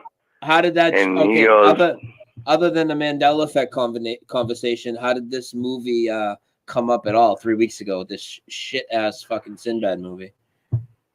Oh, I brought it up to him, and he goes, "Oh fuck yeah, I remember watching that because we were either watching that movie or we were playing like some Super Nintendo or Super Nintendo 2. Is that even a thing? Oh I don't know. God, yeah. Super Nintendo 2. It's been so long. Sponsored by Bernie. I'm 38 years old now, man. I don't remember all the video games now anymore. I hear ya. But he remembers watching all of it too, and he goes, "I'm gonna have to go back through my VHSs because I know I have that movie." Oh, he won't find it. No, can I ask you a question? I know. It pisses me off.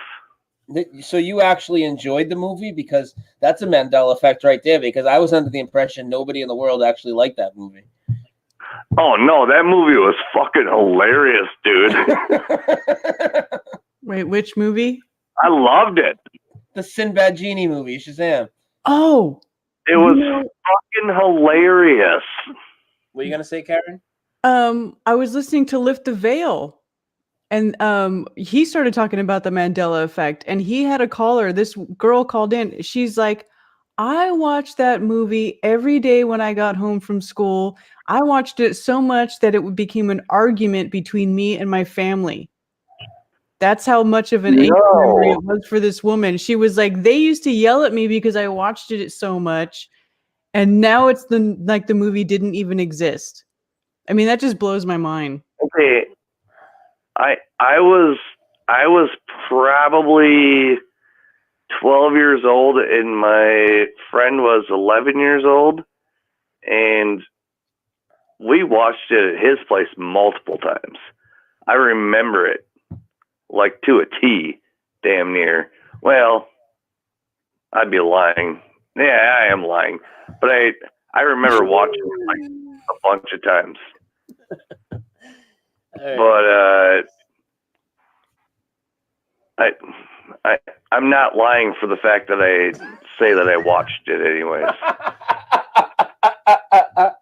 All right, hey man, you're starting to sink in quicksand here.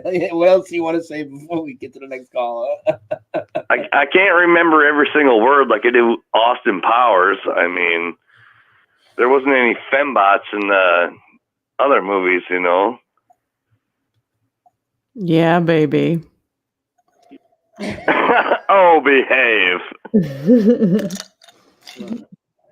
All right, brother. Hey, I'm gonna move on to the next call, but thank you for calling in. All right, take care. All right, goodbye. Wow.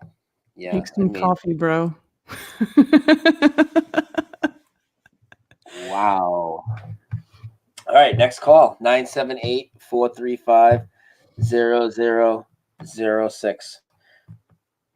Karen, anything else you wanted to say about what you were screen sharing, or are we done with that? No, I was just letting it play just so everybody could see how fake it looks. Oh, okay. We're just showing the bullshit. Okay. It's I'll just leave it up there. background video.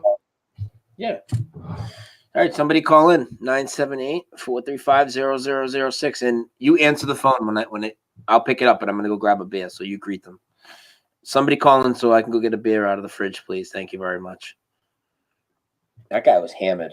I mean, he was still hammered. He was. It's like I saw the movie Kazam with Bernie, and it's like, dude, right there, we're gonna have a hard time believing your story about the movie. Art of the Quiet Bear. I've been around since 2015, 2016. My first video came out January of 2017. See, I don't even think that's really necessarily a Mandela effect. The thing is that this awakening is growing exponentially. Like there's so many people now. Back in the day, we knew everybody. Now there's so many people. There's channels and people and whole subgroups that we don't even know about. Dose of reality. You're on with Brian and Karen. Actually, you're on with Karen for a second. Karen, greet our caller. Who's this? Well, hold It's on. Ernesto from El Paso. Hey, what's up? Hi. What's up, bro? I don't know if you remember those videos when 9/11 first happened, when all the smoke was coming out of the towers, and there was a bunch of demonic faces coming out of the smoke. Yeah, I remember that, and I know people are coming out with those are Mandela effects now, but I remember those videos. Yeah. It was like there was a bunch of demonic faces, but there was this one big one that was like straight 10 minutes, just straight up smoke. Yeah. 10 minutes. It didn't change, and now I'm trying to find the video, and I can't find it anywhere. You don't happen to have it? No, I don't. I don't happen to have that handy, brother. I don't know exactly which shot that was. But let me grab my beer real quick, and you're on with Karen. Hold on. All right. What's up, Karen? Hi. I'm just here shaving my hairy chest. Okay. Yeah, I told my girlfriend about the Mandela effect, and I didn't think she would really go for it. But as soon as I told her about the Bible verse, she went right to her Bible, and sure enough, she's a believer now. That's the latest good. one I told her about was the Tom Cruise one. Tom Cruise one. You know, it came out. How he came out in Risky Business with a. I'm not sure if he had a tie, but I know he had sunglasses on. And what do you mean? Okay, there's this movie, Risky Business with Tom Cruise. Mm-hmm. There's a scene where he comes out wearing a white button-up shirt with sunglasses. A shirt, sunglasses, and socks. And he slides into the room. Yeah. And I mean, it became a costume, and everybody was getting the costume and stuff. And now you watch the movie, and he don't have sunglasses, and he's wearing a pink shirt. Yeah, and that's mimicked everywhere. Lots of people have done Halloween like that, and they always wear the white shirt with the Ray-Bans. And now he don't even have the glasses. Never mind the fucking pink shirt. He don't even have the glasses? Yeah, I was telling my girlfriend about that one. That one's a trip. That one tripped her out too. Yeah, that's crazy. I just don't know. Do you know of any new ones that have popped up? I don't know. New ones? I mean, there's that Frosty the Snowman one where he doesn't have the scarf anymore. I mean, that's like the newest one. I remember that. Yeah, I mean, there's a lot of new ones all the time, but you know, it takes a new one to be kind of big for me. Before I really talk about it. But yeah, that's a pretty big one. And I was watching your channel the other day. How it used to be called Centerville, and you had all these old clippings, and just the way it just changed is a trip. Yeah. And nobody has taken the update yet still. So it's not even like they're all calling it Centralville and telling me it's always been Centralville. Everybody says Centerville, even though the signs on their own businesses changed. There's a sign in the middle of the town, right? Where it says Centerville or it says Centralville? It says Centralville. Now, that is a trip. Yeah, man. I just don't understand how more people don't catch on to this. They put that indoctrination. People don't trust themselves. Nobody trusts themselves. Nobody trusts their own memory. Nobody trusts their own judgment. We've all been taught to put our trust in our in an outside source. We've all been taught to do that, look outward, look to the outside for approval, for truth, instead of looking within. That's why nobody sees it, because nobody trusts themselves. Yep. But that's not cool because, I mean, they accept the update like within seconds. Yeah, they do. That's why I think whatever's putting the updates and backstories is like a sentient force, and it's to make us doubt ourselves and to doubt the spiritual awakening that we're seeing and make us brush these things off.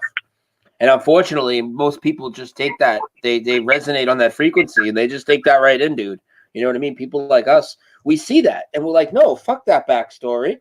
Fuck that update. I know what I know. And then we're going to actually go and look, and we're going to see there's tons of proof for what we know. Even though at this stage, I don't need fucking residue. That's only to show new people coming in. And, if I'm going to do a Mandela effect video on a certain effect, obviously I need to show residue. But I don't need that for myself. I know right away when something's changed because I've known it my whole life. And now it's different. Yeah. The little guitar Michael J. Fox had in the movie is like ridiculous. So tiny now. It's a trip. Fucking ridiculous, dude. Dude, that guitar that he had in the movie in Back to the Future at the beginning when he blows out Doc's amp, it used to look just like the guitar that came packaged in with the Rock Band video game. That's the style of guitar it was. Now it's this little yellow mini ukulele looking fucking thing. It's so stupid. Makes the scene look ridiculous because he's blowing this big subwoofer with the amp and everything, but now it's hooked up to this little mini fucking guitar. Like, it's fucking stupid. Yeah. It makes no sense. Why would he have a little ass guitar to blow up a big old speaker? Mm-hmm. And then when he gets in a principal's face, he's like pretty close up. That one, that one was a trip too. Oh yeah, now they touch noses. Actually, their noses touch where they do. Yeah. That movie has a lot of changes. Did you see my Back to the Future video? There's like so many changes in that movie. Back to the Future? Yeah. Did you see my video on it? I haven't seen that one yet. Oh, I have a video on my Mandela Effect shortlist just of Back to the Future changes. It's like a 30-minute video full of breaking down the movie. Oh, I did see it. Where he's wearing the UFO, when he crashes into the barn, he's got like a pink helmet on now or something. Yeah, there's pink all over the movie now.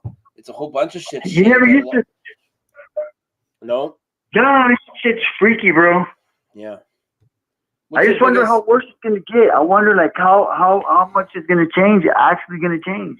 It's not gonna stop, in my opinion. Don't ask.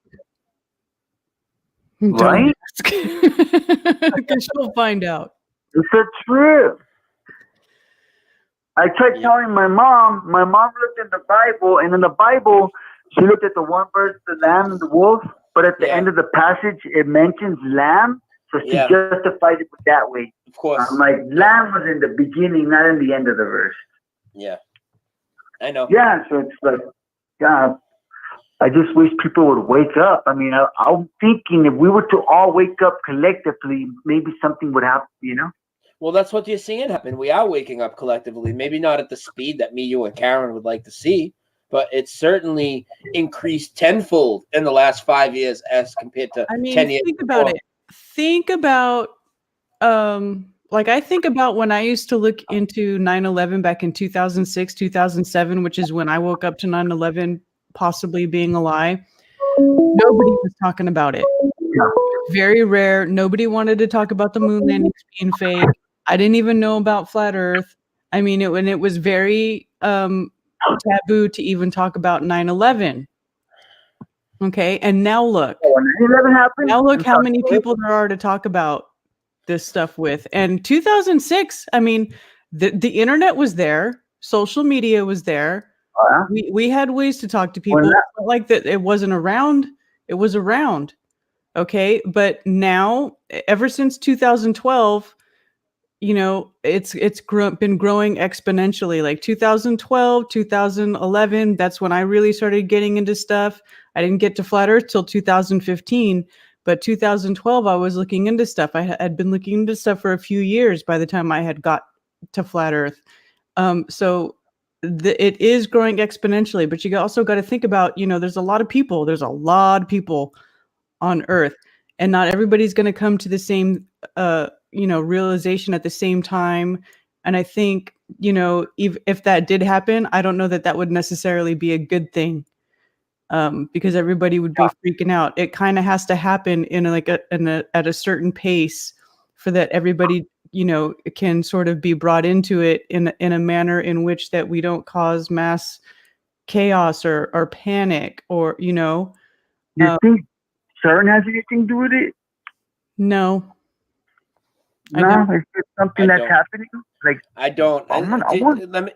Can I ask you something? Have you been looking at flat Earth stuff for a while? Yeah, I know the Earth is flat for sure. Okay. How long have you known that? There's a reason I'm asking. How long have you known that? Probably about 5 years. Now, going through that, you know that it's more than just about NASA stealing money and faking pictures and stuff like this. Obviously, you know that they have an anti-humanity, anti-God agenda. Yeah, it's all control. They just want us to think that we're just a ball going through space when we're actually, you know, very important. And we're just, it's just messed up how they have everybody believing that. So I don't know how people can believe that crap. Exactly. So you would agree, like, you don't know how people can believe that because it's all untestable, unprovable, unrepeatable science coming from people with an anti-God agenda, right? Yeah, you know what? Bill Nye, a science guy. Come on. So and you would agree that you would agree that Brian Cox is a stupid fucking moron, right? Who's Brian Cox? Fill me on that guy. I don't know who Brian Cox. Okay, if you don't know who he is, don't worry. He's nobody. But the lion sack of shit. Knowing everything you just said, how it's crazy that people will believe this untestable, unrepeatable, unprovable science coming from known lies who have an anti-humanity, anti-God agenda, right? So how is CERN any different than NASA? It's just another part of them. I mean, they want to control. They've been in control, so that's how they do it. And people go along to get what they want. Look at Joe Rogan. Joe Rogan was a flat earther. That fool went and flipped like crazy. He was against the moon landing. He never came out as a flat earther. Never a flat earther. Yeah, that's what it was. Yeah, and he even said he would like sell his own mother or something like that if they saw him. Lie to his own mom. Next thing you know, there you go. And now you try to talk to him, and he's just so full of shit. I can't even hear this guy. I can't even watch it. I can't. Nothing to do with Joe Rogan. Yeah, he's on that DMT shit too. I don't know what you guys think about that. I've never tried it yet.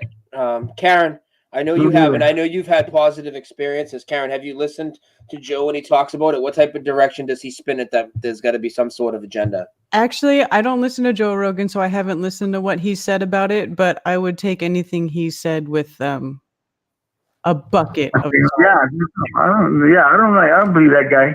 I've tried shrooms, and I mean, shrooms are wonderful. I love mushrooms. I love psychedelic mushrooms. I've never had a bad experience. It only makes me happy. I laugh.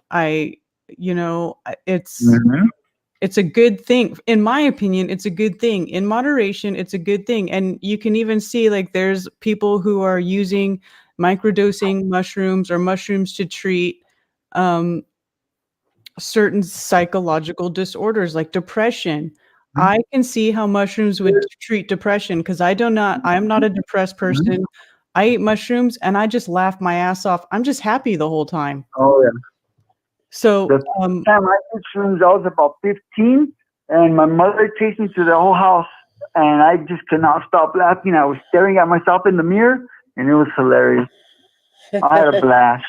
But I felt like when I'm on shrooms, everything feels like it's one, like we're all one, connected thing. Isn't that a trip? Do you feel that? yes. Do you feel like separate? It's just every time I've eaten psychedelic mushrooms, it's been a positive experience for me. I've never freaked out. I've never had a bad trip on anything really. But how come you ain't tried it, Brian? I just never been presented with the opportunity. No shit. They sell them in the high Oh no, times mushrooms! magazine. I thought you were talking about DMT mushrooms. I don't like it because I just can't eat it. I can't eat regular mushrooms. Never mind those. Like it's just It tastes like crap. But yeah, I mean, I can't they do it. do. But last time I had mushrooms, I made tea out of it, and I just drank the tea, and it was like boom, it started to hit me, and it was great. I was with Ted. We just laughed and we had a good time the whole time. It was fun. One thing I would not do is ecstasy. I hate ecstasy. That just was a bad trip for me. Yeah, but that's a weird designer drug. I don't like that stuff. Mm-mm. I don't even smoke bud no more. I stopped smoking weed like 8 months ago. Oh no, I can't do that. I need to smoke to deal with these. I can't do that. To deal with these fucking normies, I need to smoke, dude. Yeah, shit. You know, you gotta stay high to function sometimes. Yeah, but hey, I'm gonna let somebody else call in. All right, buddy. Hey, I appreciate you guys. Thanks for everything you guys do. Have a good night. Right on. Good night. All right, next call. Well, hold on. Before we go to the next caller, I wanted to address a comment. Let me see if it's still in here. If it's still here, I'll talk about it. Oh, Art of Quiet Bear says,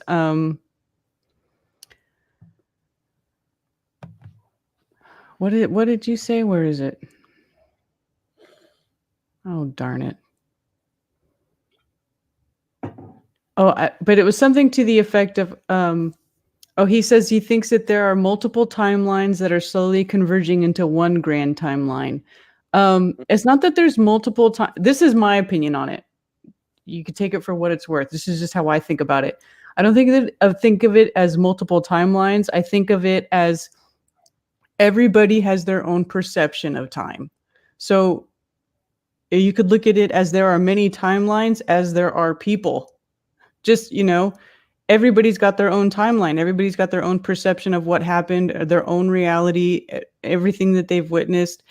And just now we're all just talking about it, right? Now we're all having these discussions about these like quote unquote paranormal things or odd things that happen, these different timelines, these different dimensions or whatever. But now we're just all talking about it. And so maybe that gives us the perception of these different timelines merging together. Because for me, time doesn't really exist. It's just that's a man-made construct, that time, and everybody's perceiving it a different way. So in my opinion, it would be more like everybody's got their own perception of time, and by us talking about it with each other, then we can see like the commonalities and the differences, and that is what makes it seem to merge. That's just my opinion. All right. Well, on that note, let's take a quick break, all right? Okay. All right. Everybody, we're going to take 5 minutes. You listen to Dose of Reality with Brian Staveley and Karen B., and we will be right back.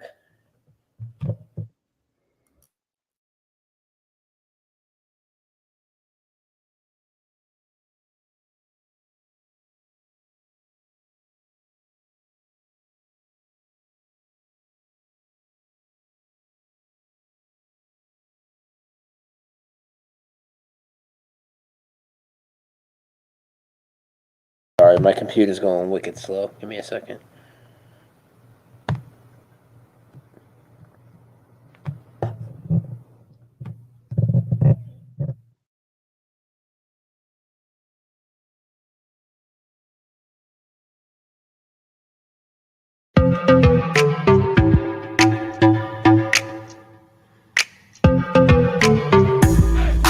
happy to take on the role of the bridge to the communities. Might as well, since y'all wanna try and walk all over me. In the midst of the great awakening, you're worried about who found it first. Drop your ego, cause it's not a blessing, it's a fucking curse. The real true detriment to this awakening is fellow truth is fighting over such petty things. It doesn't matter if you're 9/11, Mandela, or Flat Earth. Even if you talk about the alleged non-stop from Chile to Perth. Even if you know that no airplanes came even near the towers. By not researching other topics, you're only enabling the rulers' power. Hiding knowledge is how they got to rule over us. Yet even knowing this, amongst each other we still fight and fuss. It's time to stop the finger pointing, anointing someone as the next shill. You make baseless accusations, and you claim you took the red pill. I am the bridge. I'll help put together the puzzle. You have a piece, I have a piece. So why go and apply our own muzzle? Let's progress the conversations and ignore the trolls. We already know their stories are completely full of holes. Not their fault, it was pushed by satanic assholes. Let's pool our research and drop the infighting. We can clash down on these bastards like a bolt of lightning. I know your reality shifting around can be so frightening, but don't be down, our consciousness is in the process of enlightening. Here to fight for the cause, we are all soldiers. Let our voice be heard as we outnumber them, head over shoulders.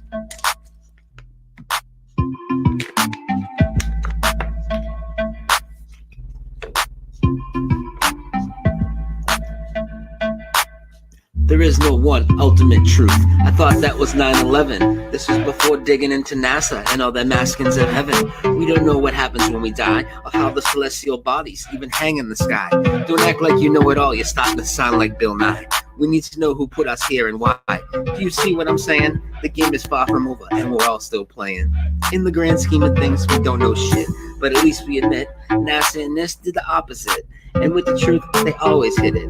Our strength is the truth is on our side. So our differences are futile.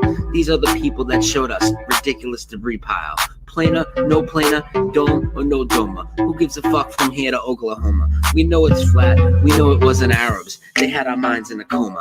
We know we had been deceived. Time to have a triumphant battle like Superman, Chris Reeves. We don't have to sit around and sing Kumbaya, but open your mind and research more than one topic, would ya? It's all interconnected and essential to our progression. So I deal with all the infighting and pointless aggression. Voice your opinion, but respect others. And when you hear a topic you think is nuts, don't just hide under the covers. Where's your discernment at? Isn't that what you told that Globie when your gums were flat?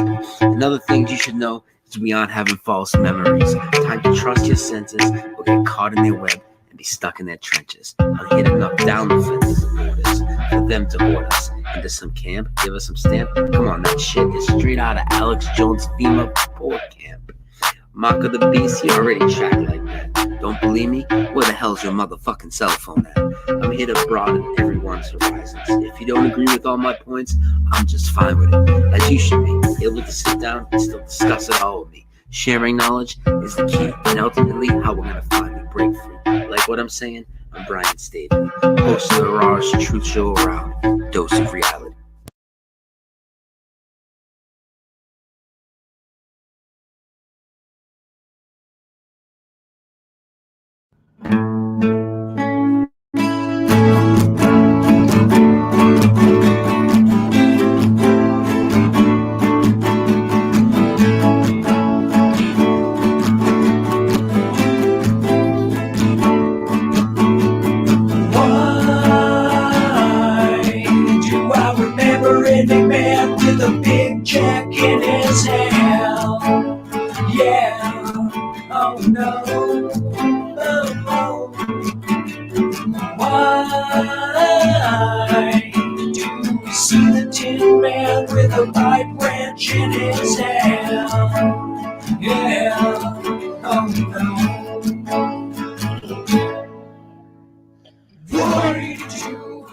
All right, everybody. Welcome back to Dose of Reality. I'm your host, Brian Staveley, and Karen will be right back. I'll open the phones back up.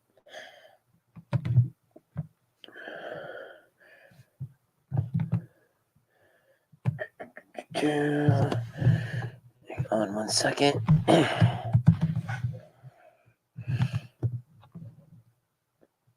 Damn, this computer sucks, dick. All right. Phones are open in a second. Once it loads up.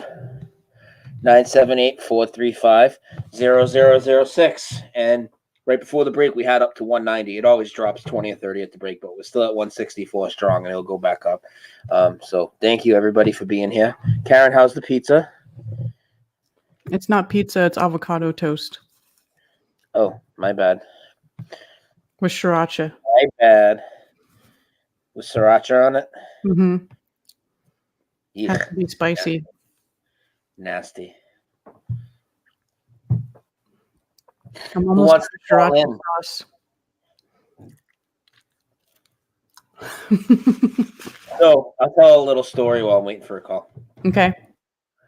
So I told you guys a story how there's somebody at work that seemed to be aware of things, and we had the conversation at the bar, and then she's like, I think we live under a dome, and then we started talking about the Josh Nowicki shot of Chicago and all this, and I told you about the bartender that has the Alex Jones pills and what I said to him about Alex Jones being a fraud.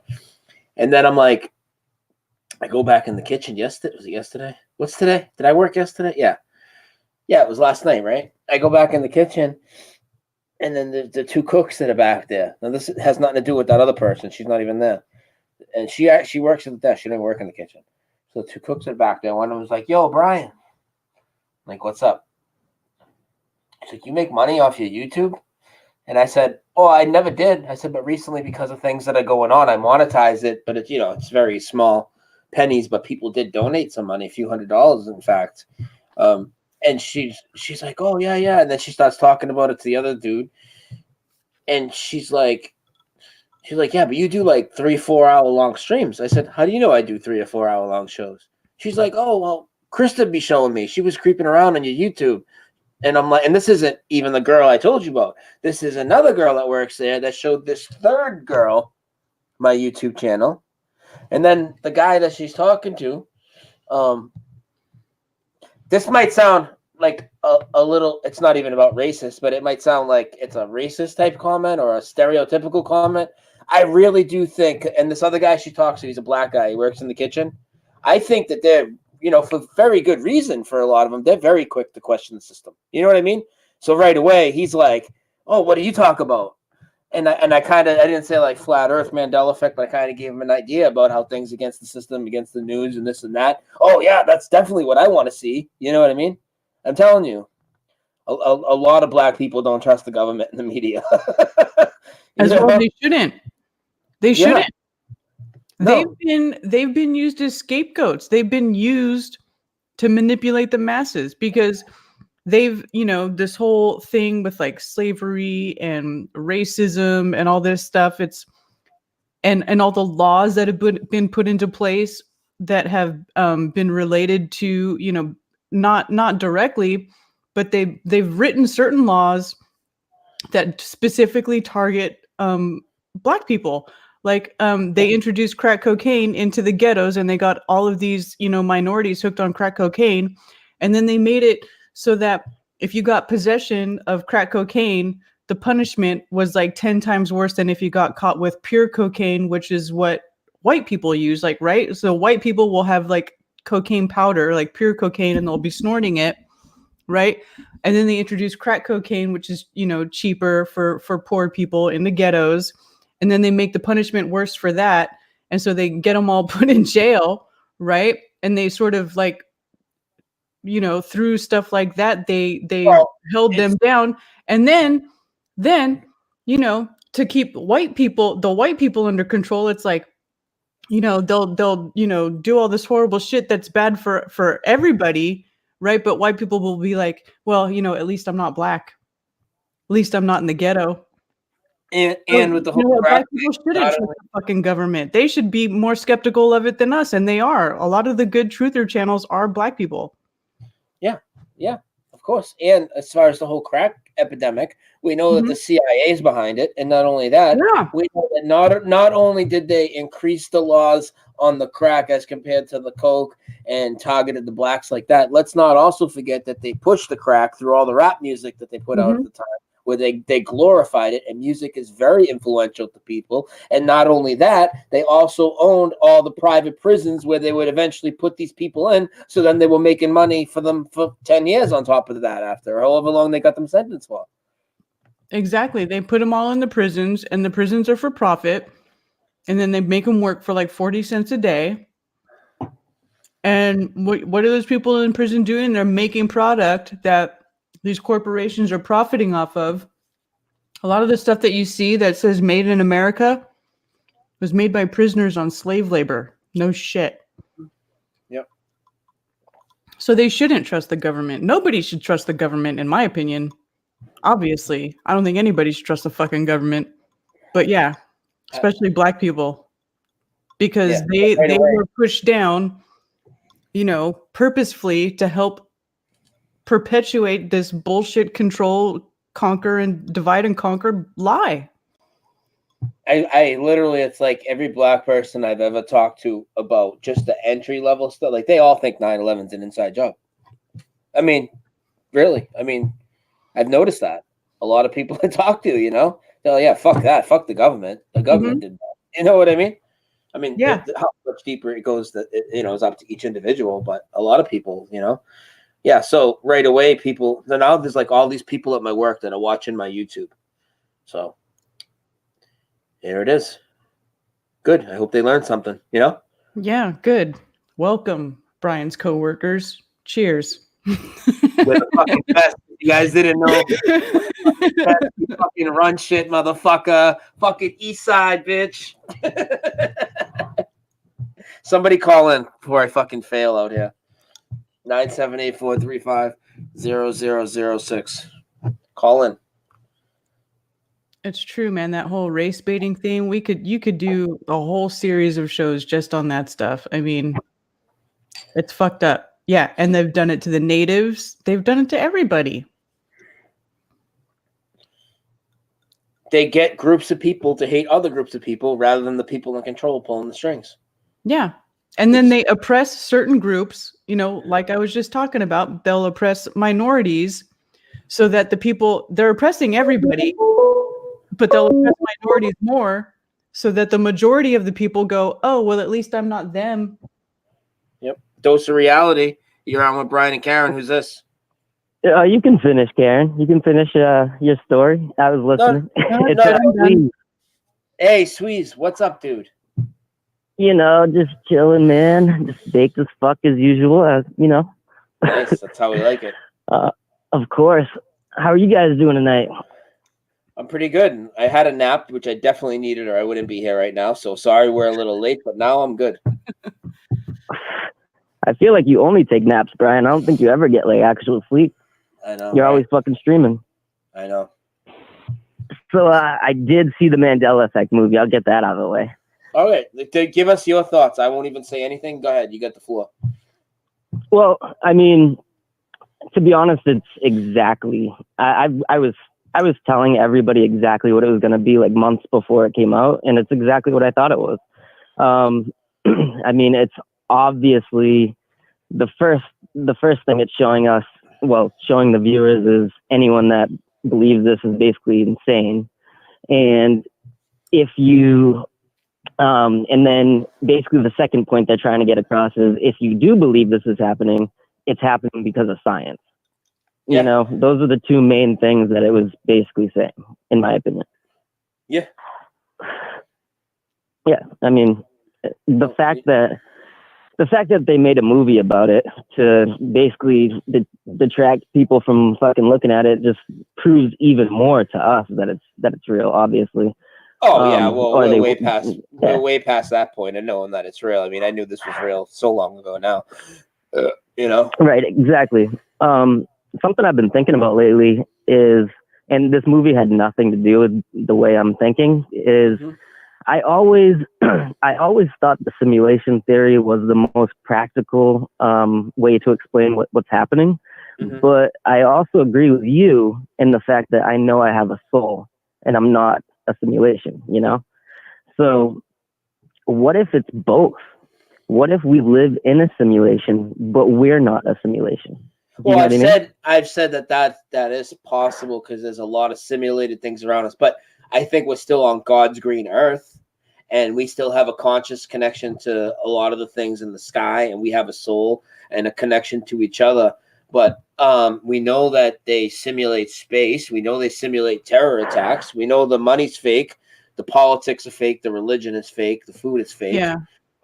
Where does it end? I mean, I don't know. The only question is, right, Sweeze and Karen, how far does it go? Are some of the people fake? I think that's the ultimate question. This is something that Fokker talks about a lot. NPCs, is that a real thing? You know, and that's why I'm on the fence with it. I don't know. I definitely I'm open to the possibility of it, but I know I am not a simulation. And the other thing, though, on top of it, Sweeze, though, where if it could be both, if it could be both, right? But still, why are they pushing so hard with these high priests of science? Not even just in the movie. You've seen my simulation theory psyop videos and showing all those same clips of these guys that they're trying to push you that way. So right there, I'm not buying it. But how much of this reality is simulated? Well, man, I'll lean towards, I don't know how far it goes. It goes real far, though.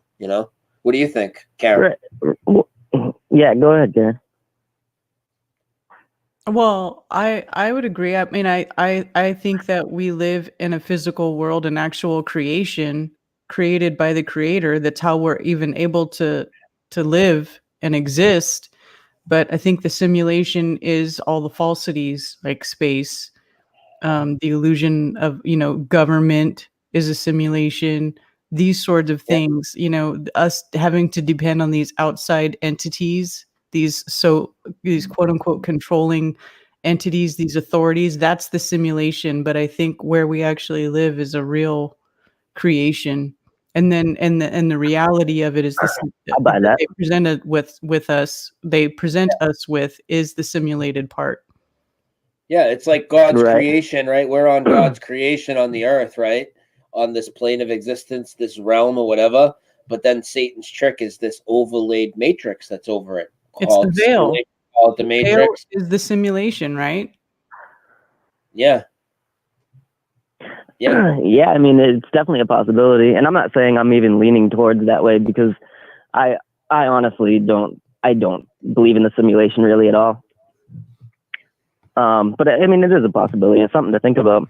But a lot of possibilities, Well, it's definitely something to think the about. real reason I called in was to talk about the topic that we're on tonight. Fucking my favorite topic in the world, lucid dreaming, or however you want to call it. I don't even know if it's a lucid dream anymore or whatever. Yeah. But I think we all know what we're talking about.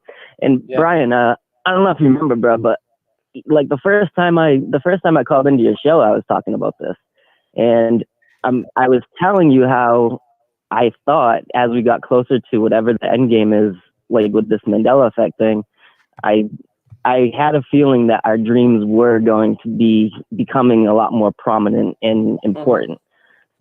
Because I've told you that for at least like 12, 15 years, I can write like entire like songs while I'm sleeping. And I'll elaborate on like how that works a little bit. Is like, so first of all, I was actually just talking about I was just talking to Carla about this earlier, and I actually got my name Brian because I write songs in my sleep. The name Sweeze is actually a combination of the word swag and sleep, and that's why I have 3 Z's at the end.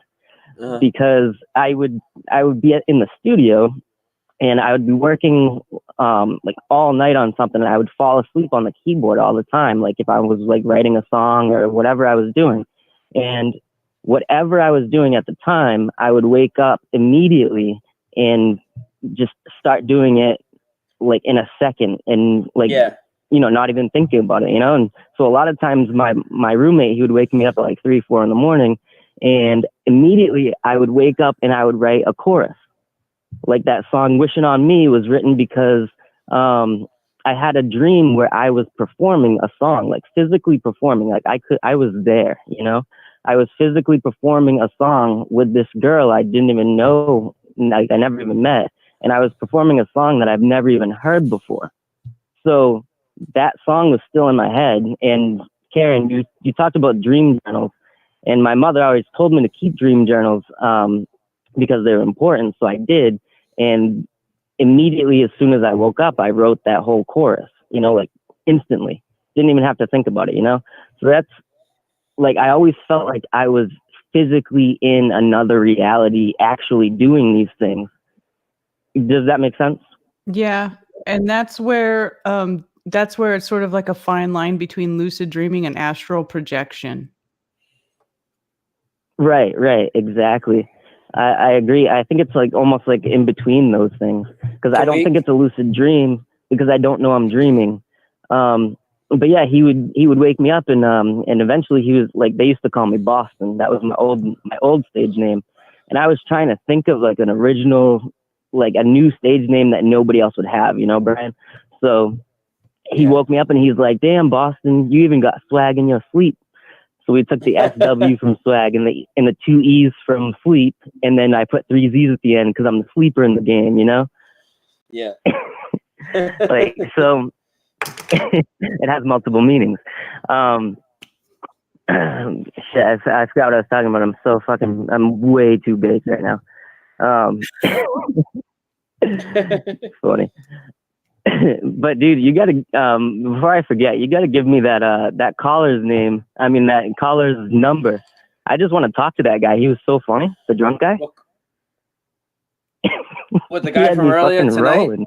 The guy from earlier tonight? Oh God. The one who was fucking Bernie. Who's the Bernie? The guy that saw fucking PC, Bernie, man. The guy that saw Bernie and Kazam. He's like, I saw Kazam. I'm like, you mean Shazam? You mean the movie Kazam with Shaq? No, the movie with Bernie. Bernie. I was thinking Bernie Sanders too. I seen Doc Michael commented that. The first thing I thought, like the movie with Bernie Sanders. Either that or Bert and Ernie.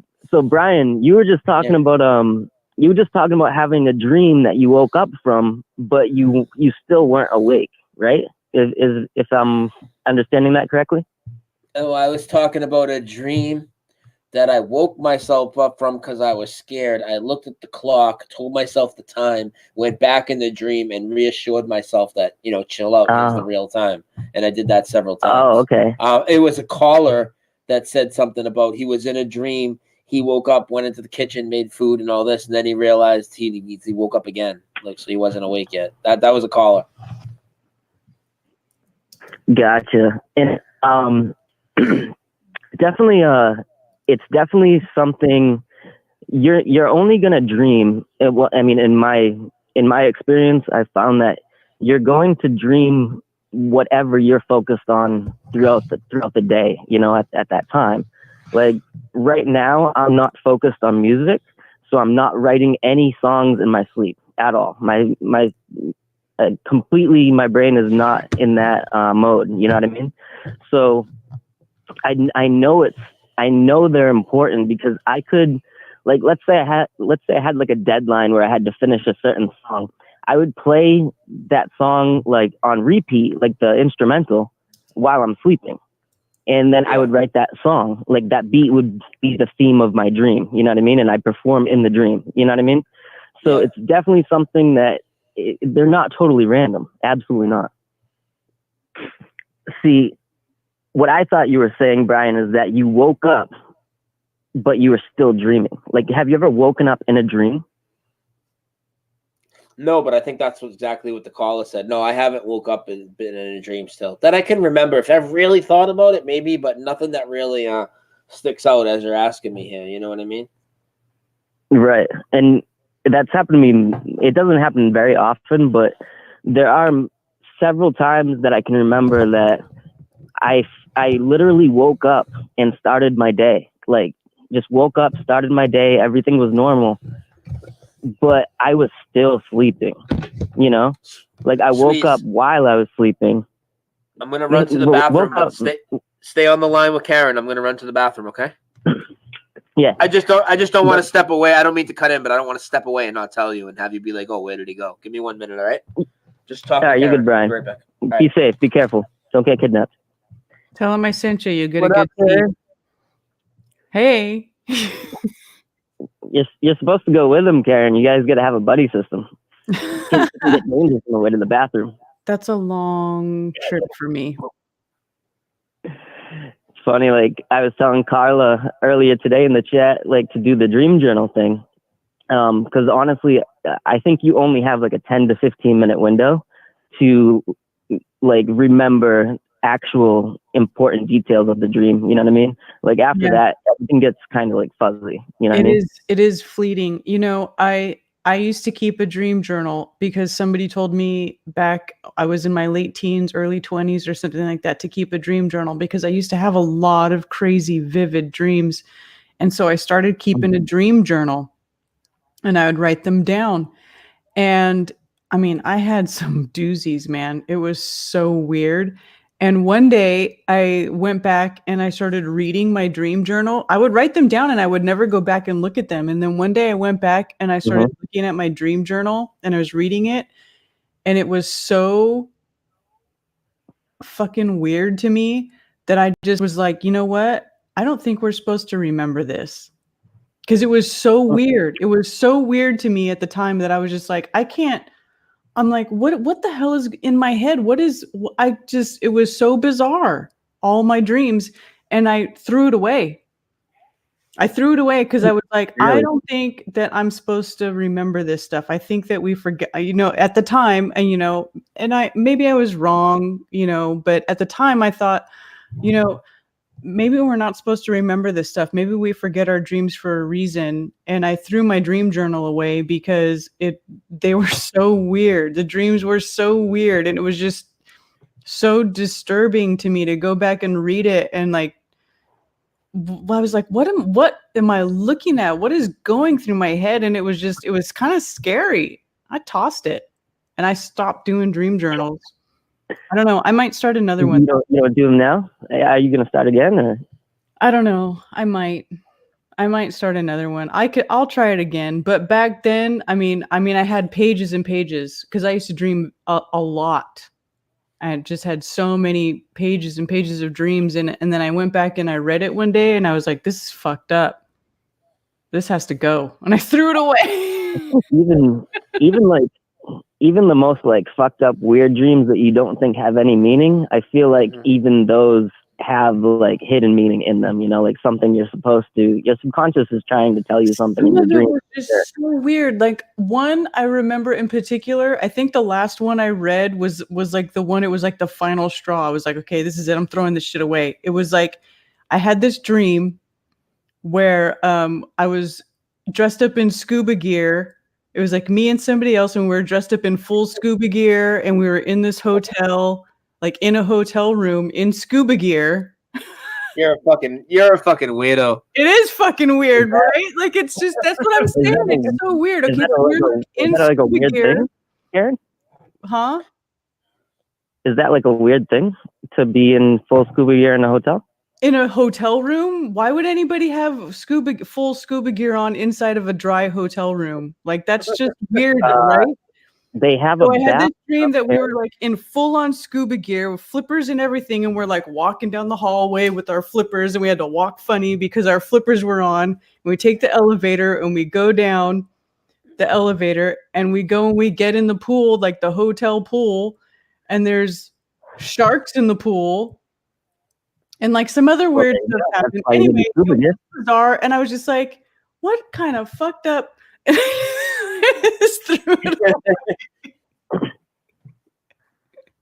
don't know. Maybe the hidden message in that dream was the world's a dangerous place, Karen. You could be ready for anything. I don't know. That's why you got scuba gear on. Maybe it was just bizarre. Karen, it just didn't make any sense. This is how the astronauts train. Right? It was probably just telling you you're a fucking weirdo, Karen. Which is, you already know that, though. She's she's out of her fucking mind.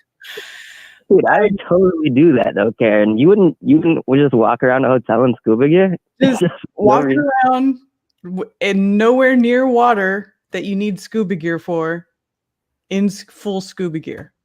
And I would be in full scuba gear except my shoes. I would be wearing like bunny slippers. Oh boy. Because I feel like it'd be weird if you didn't have bunny slippers on, you know? Yeah. Oh yeah, of course.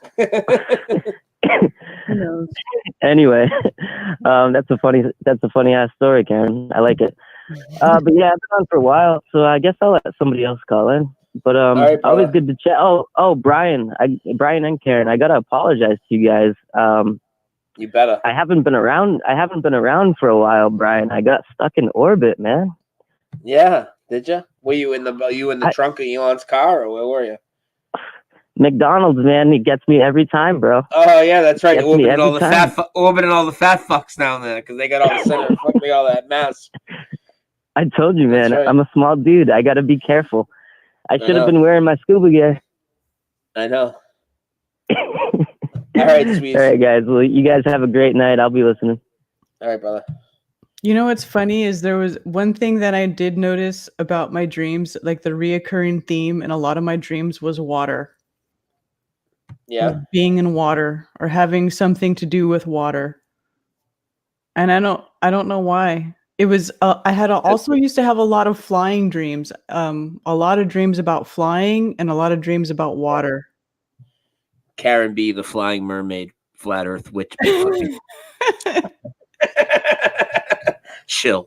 Don't forget that. Somebody call at 978-435-0006. I like that though. Karen B, the flat Earth mermaid.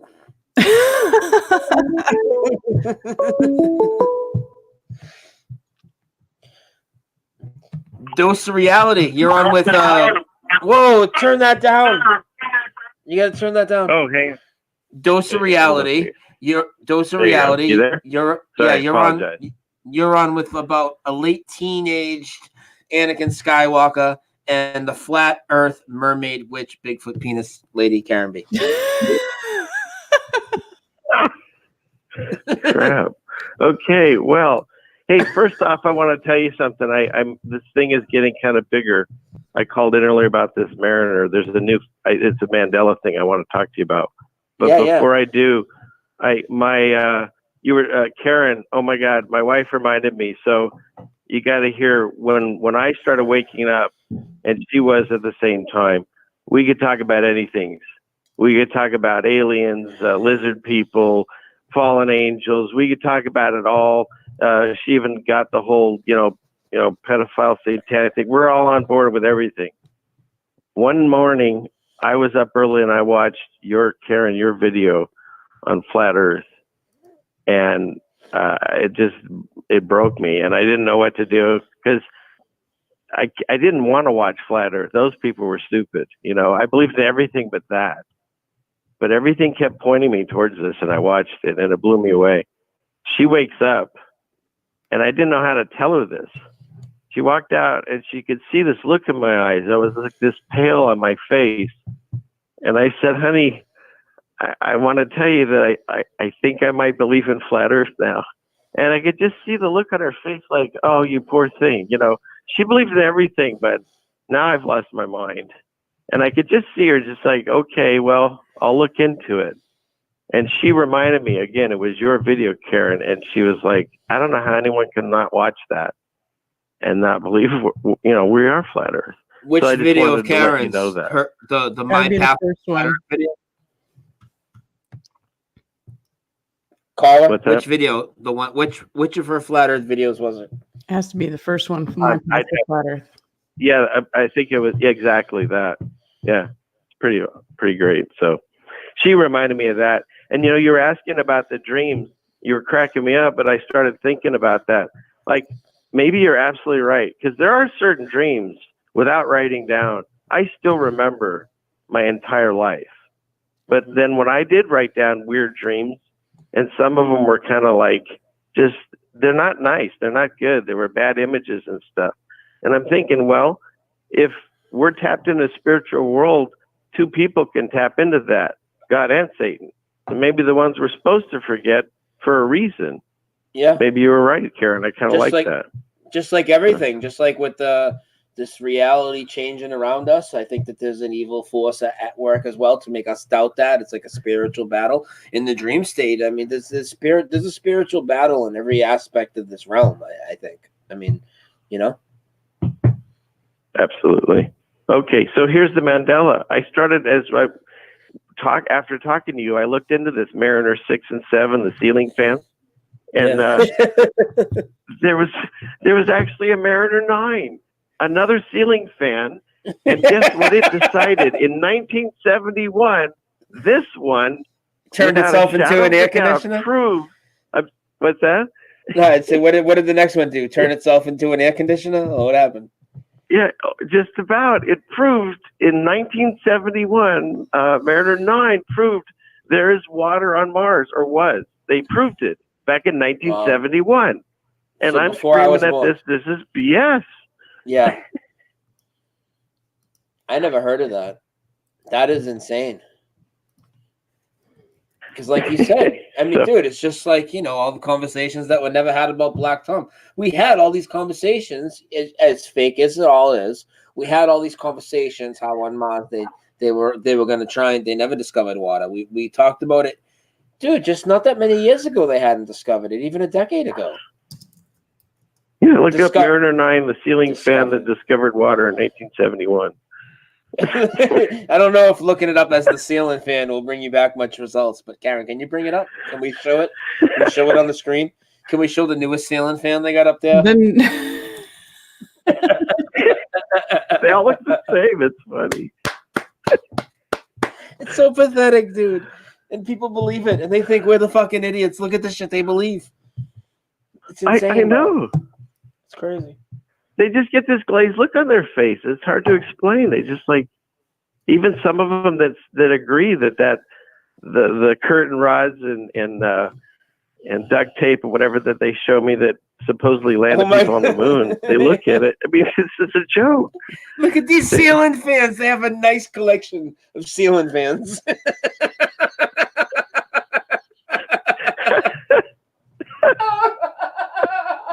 Look at the ceiling fan.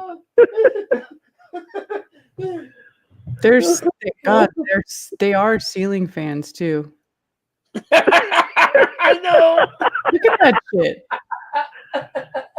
Can you imagine the budget they had then? I mean, what are they doing? Wow. Even the diagram looks like a ceiling fan.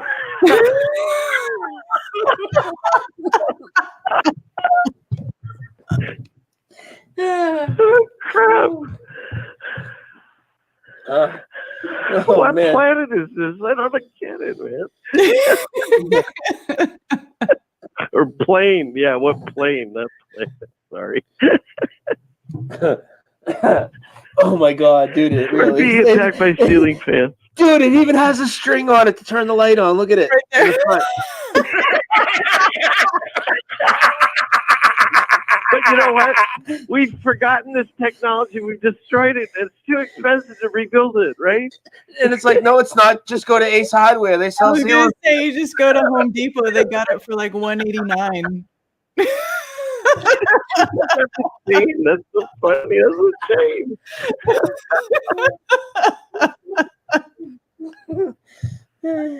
Oh my God. Oh. So there you go. I gave you something to look into. A new rabbit hole.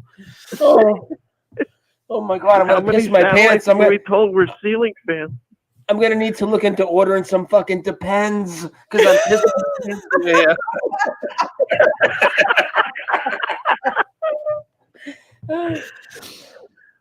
Oh my goodness! Oh, look at that fan. Okay, that is a nice. That fan that would go nice with the decor in my living room. Yeah, right. I wonder if the salads come in different colors. Look at that thing. Wonder how many. Yeah. Oh my gosh. Tears of laughter. That's funny stuff. Okay. Well, I don't want to hog the phone lines. Thank you very much. All right. Yeah. Oh, that is Fucking hilarious. Look at that. Sailing fan catalog. Look at it. Oh my goodness. Somebody call in. 978-435-0006. We're talking sailing fans, space cookies, and scuba divers in the hotel.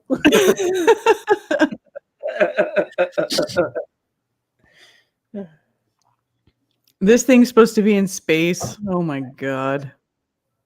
The space in my dining room. Why don't they just leave us alone?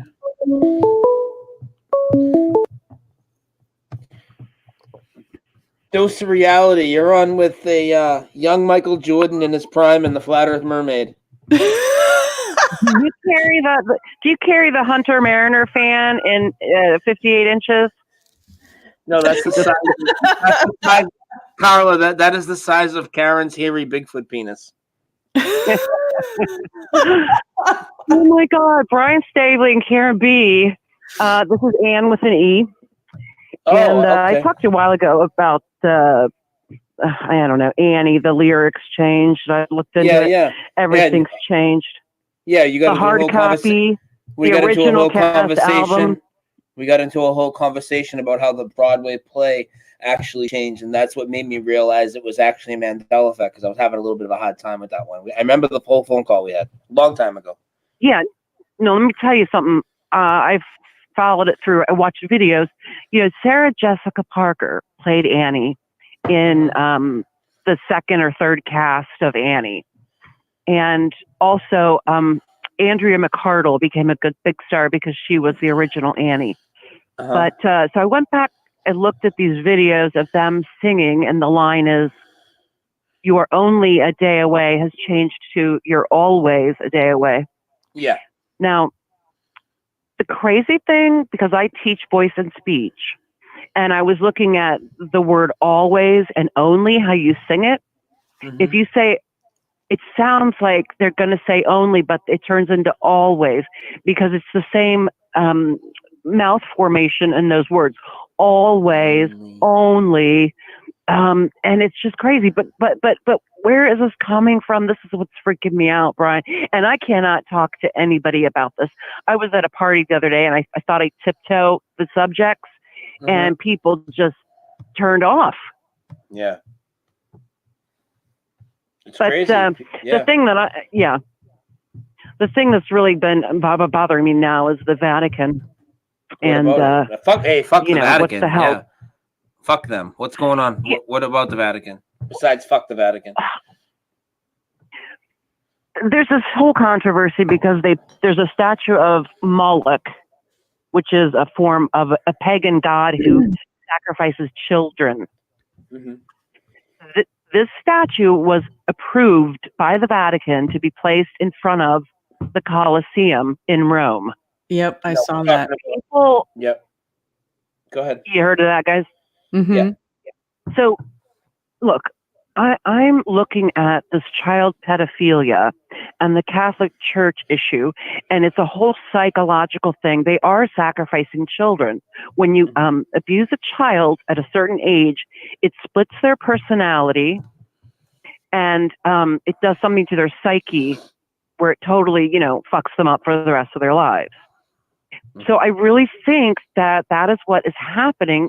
They're following this child sacrifice. They are the serpent. The Pope called on Lucifer in a mass that was publicly aired. And they were doing it in Latin, of course, but it's translated. And it said that Lucifer, Jesus Christ, is the son of Lucifer. Wow. It's crazy. There's a guy called the Black Sheep Researcher. Yeah, you heard him? Have I heard of him? Paul was my co-host for the last year up until right before Karen B joined. Mandela effect. Right. Yeah. Of course.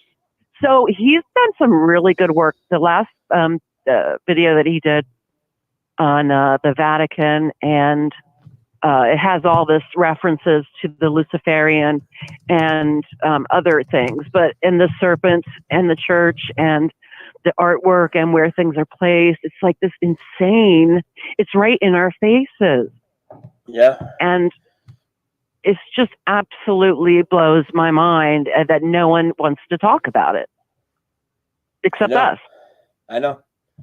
Oh, it's very much in the face. It's just like the NASA fakery, just like 9/11. I mean, it's all right in their face. And that's even a big shocker for a lot of people because it's like people look up to the Vatican and it's like, dude, the Vatican's the head, maybe not the head of the snake, but it's very close. You know what I mean? Like that's just pure evil. Completely. Pure evil. Yeah, and I'm sitting here watching regular television. I'm trying to like see what's going on and the commercials. Like there's so much junk. Do we need more stuff? You know, and they're just like shilling all these goods and crap to us. So, you know, we stay consumers and happy. It's like shiny toys in front of your face. And so this whole Christmas debacle, it's too much. Oh, you know, Christmas, spend your money Christmas on crap. is like Christmas is the epitome of this matrix. I mean, the materialistic state that they want everybody to be in. Christmas is that in a nutshell.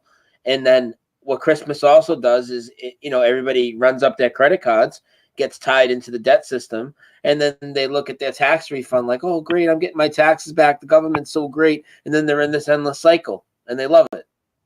And it's a joke. Exactly. Yeah. Exactly. The money's gone before you even have it. And, you know, cash only under my mattress. But, you know, I've been there in the debt and I've had those problems and it destroyed my marriage, you know, financial issues. And, I just watched how it just destroyed and my husband was like, well, we don't have any money. I said, well, you're like poverty aware. What's the word? Poverty conscious. Yeah. Where everybody's thinking about, I don't have money. It's the negative. And we're all just running around like rats trying to pay bills. Yeah. You know? Yep. Yeah. So I'm keeping an eye on the holiday. And as I say, it's almost like you're manifesting yourself further into poverty. I don't have any money. I can't pay these bills. You know, that's what people say over and over and over again. And they can't. They can't. No. It's a negative. It's negative. And that's what, you know, I'm trying to work on personally to be more positive instead of thinking the negative. I don't have money. Instead of saying I don't have money, I'll say I'll make money or whatever. But it is a hard hole to crawl out of, you know. You have to even go one step beyond that. You have to say, I have abundance. I have everything I need. Think and feel as if I need, not I will be, because that's still in the future. That's still not the now. And you have to work in the present. You have to say, I am. I have what I need. I have abundance. I am. This is, you know what I mean? I have everything I need. And I, you know, try not to want. To want is hard. I want this. I want you that. You don't want to be in a want. You want to have. You want to have everything you need. I have what I need. I do not want for anything. I have abundance. I have what I need. And it's hard to get in that mind frame, especially when you're really stressed out. Like, I mean, even I've had to do that, you know, because I'm, you know, going through a divorce and I'm, you know, I don't have a job. I don't have any sort of income of my own. It's, you know, I haven't worked for a long time, but it's like, but I'm still able to do everything I need. You have to say, I have abundance. I have what I need. I have abundance. Yeah, I like it. That'll be my new, I'm gonna give it a try instead of the I will or I want or I may have. Yeah, you don't want to want. You don't want to be in want of anything. You have it. You have it. It's there already. There is no scarcity. There is abundance. Everybody can live in abundance. Thank you. Well, I'm going to leave you guys on that note, but I love watching your streams, and sometimes I watch the premieres or the replays. And you hooked me up with Paul, so I'm digging what Paul's doing. Yeah, Paul's the man. He's one of my best friends. So yeah, awesome. And He's anybody that doesn't know, Anybody that doesn't know Paul's channel, just go to my homepage on my YouTube, and it's linked on the right-hand side. But thank you so much for the call. Hey, thanks. Have a good night. Bye. All right, you too. Karen, I just got to pee one more time and grab my last beer. So if you want to explain what we're looking at, or if you want to give a shout out or whatever you want to do, I need about. Oh, I was just playing, a bunch of overpaid government employees who get to play with little toys and models all along. They're like professional Lego builders. That's what they are. They're professional Lego builders.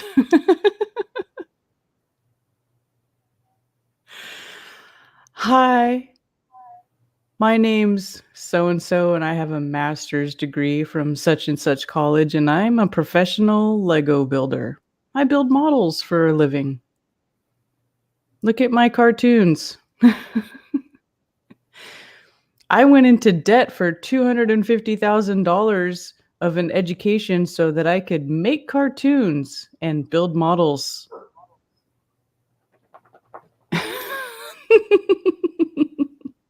That's what they're doing.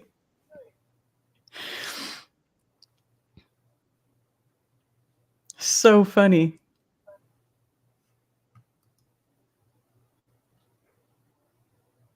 But yeah,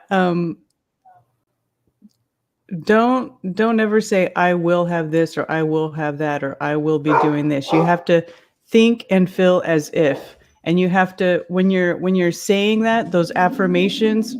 Hold on. Remy, hush. Oh boy. Shh. Quiet. Oh my goodness. Oh my goodness. But you have to, when you're doing these affirmations, and you do this in meditation. I was doing this the other day. You picture it. Picture yourself where you want to be. And then you say, I am this, I am that. Whatever it is, wherever it is you want to see yourself, whatever it is you're trying to achieve. You say, I am, and then whatever it is you want to achieve, picture it in your mind and send that off into the ether. Send it off, and it's going to come back to you. Phones are open. 978-435-0006. We're looking at Johnny 5. How about the new Maserati? Did you see the video when I showed it with Neil deGrasse and Colbert, and they were driving around the streets of New York? Oh my God, it looks like the Batmobile, but like bigger. Oh, I think I have seen that. Oh, that shit is fucking wild. Remy doesn't want my attention. Remy wants to bark at whatever is in the woods. God knows what it is. We know what's in the woods, motherfucker. Let's not sugarcoat it. Fucking Harry and the whole Henderson family. They're when all Remy wants my attention, he comes and he stands by me and he whines. He goes, and he gives me that sad puppy dog face. Fucking Bigfoot's out there. Fucking Dogman. They're all out there. Somebody call in 978-435-0006. You can talk to the flat earth flying mermaid. Well, you can talk to the fucking champ, baby. Give us a ring. I love how things keep changing, like whatever. But I like the flying flat earth mermaid better than the Chewbacca penis, I have to say. No, you know you love Chewbacca penis. It's true. I know. True. I know. No, yeah, the flat earth mermaid witch is nice. I like that. It has a nice ring to it. And it does. I mean, just look at you. You look like the flat earth mermaid witch.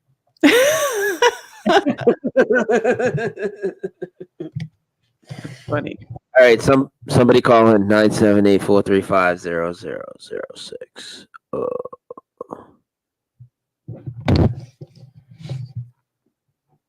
You want to sing us a song? No, I don't want to sing a song. Sing us the song of a piano man. Sing us the song tonight. Well, we're all in the mood for a melody. Wrong. It changed. That's a big one. What is it now? Sing us this. He said, no, that part of it says, you know what he says? Son, can you play me a melody? I said it to you on the wrong part. I do not profess to know the words to that song. I'll tell you in a minute, but yeah, it's changed. It says memory now instead of melody in certain parts. Dose of reality. You are on with Hulk Hogan circa 1987 and the flat Earth mermaid Chewbacca penis witch shill lady. Who's this? What's up, brother? It's Ernesto. I had a question about the firmament. You you know how the Earth is flat, right? And there's a firmament around us. Would it be possible at all to get in and out through there? I would highly doubt that. I mean, why would we believe that we could get in and out? I mean, wouldn't that be the whole point? It's because, yeah, I used to read Zechariah Sitchin's stuff. Yeah. And he claimed that there was a planet named Nibiru where the Anunnakis came from. Yeah. And they one of their guys got through the firmament. Actually, what he did was, I don't know if you noticed the Milky Way, how it looks kind of all messed up, that he supposedly blew up the firmament at the Milky Way. That's why it looks like it's torn, and that's how he got in. And I was just kind of wondering, is that plausible at all? I mean, I don't really know what's plausible. I don't even know if there's definitely a firmament. I tend to believe there is probably there has to be some sort of barrier there. I guess that would be the firmament. But as far as anything getting through or people or anything like that, and then this whole Nibiru thing, I'm just smelling disinformation off that story right out the gate. I know I'm familiar with the Zechariah Sitchin story and Nibiru and planets crashing. And that's actually... Brian, when we were watching the Mandela movie, that scene when you see the two planets, that's what I was thinking about. I was like, that's Nibiru. Is the planets crashing together? Like it was almost like Nibiru was crashing with the moon, and you could see it in the sky. Yeah, I don't. Space is not trying to kill you. Space is definitely. Yeah, I was tripping out. I was thinking it's got to be. I don't know if it's true or not. Even with what the Sumerians have etched on the walls, with the giants, the Nephilim. You think those are just fallen angels? Do I think the Nephilim are fallen angels? I mean, I'm not sure. From what I understand, that's what they are, or they are the offspring of fallen angels who came down and mated with had sex with women. With the women of men. Yeah, I was wondering if it was possible to leave. What? Karen, no, hold on, because Karen did step away for a second. I don't know if she heard the beginning of the call. His original question was, when he got into the whole thing you guys just talked about, do you think it's possible that anybody can leave through the firmament? I said, well, if there's a barrier, I mean, and it's God's firmament, if that's what you believe, I would say no. I mean, in my opinion, in the physical form, no. What about no? But in the spiritual, no, you guys. I'm sorry. Have you guys heard of Admiral Byrd? Of course. Yes, of course. All right. You know how they're saying he found a hole in the center of the Earth. Yes, I heard of actually Admiral Byrd with the Hollow Earth stuff before the Flat Earth stuff, because I looked at that in maybe 2011, 2012. With the what do you Hollow think Earth about stuff. that? I mean, it's still possible, but here's the thing with the Hollow Earth. Yeah. I'm definitely not gonna attack it like these disinfo people with their bullshit concave shit. As far as the Hollow Earth can be flat and still have layers of flat, and underneath have a Hollow Earth. So I don't know. My whole thing with Admiral Byrd, though, I don't really give credence to much he says at all, honestly, because you watch, the Longines Chronoscope or whatever the hell is that what it's called, Karen? The Longines Chronoscope, the show he went on. I think that's the name of it. A long time ago. Yeah, the show he went on where he talked about, Antarctica and all that, the ones that all the flat Earth community uses. If you watch that video, so if you have to look at it and look at it like this, this guy is already aged. He's already the Admiral. He's Admiral Byrd already. It's not Commander Byrd. He's already Admiral Byrd. So he's a very high-ranking military guy of prestige, right? He goes on Yeah. this television show. It's not like he went on a television show to talk about something else and blurted out this 5-minute spiel about Antarctica, right? He went on there, and if you watch the whole thing, he talked for like 45 minutes. There's no way he went on there unaccompanied, unsupervised, and there's no way if they didn't want him to say what he said that he would have went on for so long, in my opinion. So I'm not discrediting that. I do believe there's more land. Again, though, I see everything that they put out in the media that we're kind of scratching and looking at. They always want to make you look at Antarctica, look to the south, never to the north. So I don't trust that. Yeah, never to the north. I don't trust Admiral Byrd. Yeah. That's my point. Karen, what do you think? What's your I opinion? do not trust Admiral Byrd because he was a military admiral, and it's public information. It was put out there for a reason, in my opinion. After he went, I'm sorry. Go ahead. That's it. I'm done. Go ahead. I was gonna say after he went up there, supposedly they started taking all kinds of supplies up there, and if you look at old maps, there's like 4 allegedly canals or rivers Actually, in the north. Some time looking at those, in the north. and I was going to make a video about it. I started to try to translate the old maps because all those old maps have a bunch of Latin on them. They have a bunch of instructions. They're still around. I mean, yeah. Okay, so if you look at those things, Mandela affected and just disappeared. Right, with the 4 islands, the Bargos Islands in the center. Okay, yeah, and there's certain maps. There's certain versions of those maps that have a ton of Latin writing on them. And if you know, and I took Latin in high school. I took a couple years of Latin in high school, so I thought, okay, well, I'm going to try to translate these maps because I had a sort of basic understanding of Latin, which is a very difficult language to speak it. I mean, it's really hard.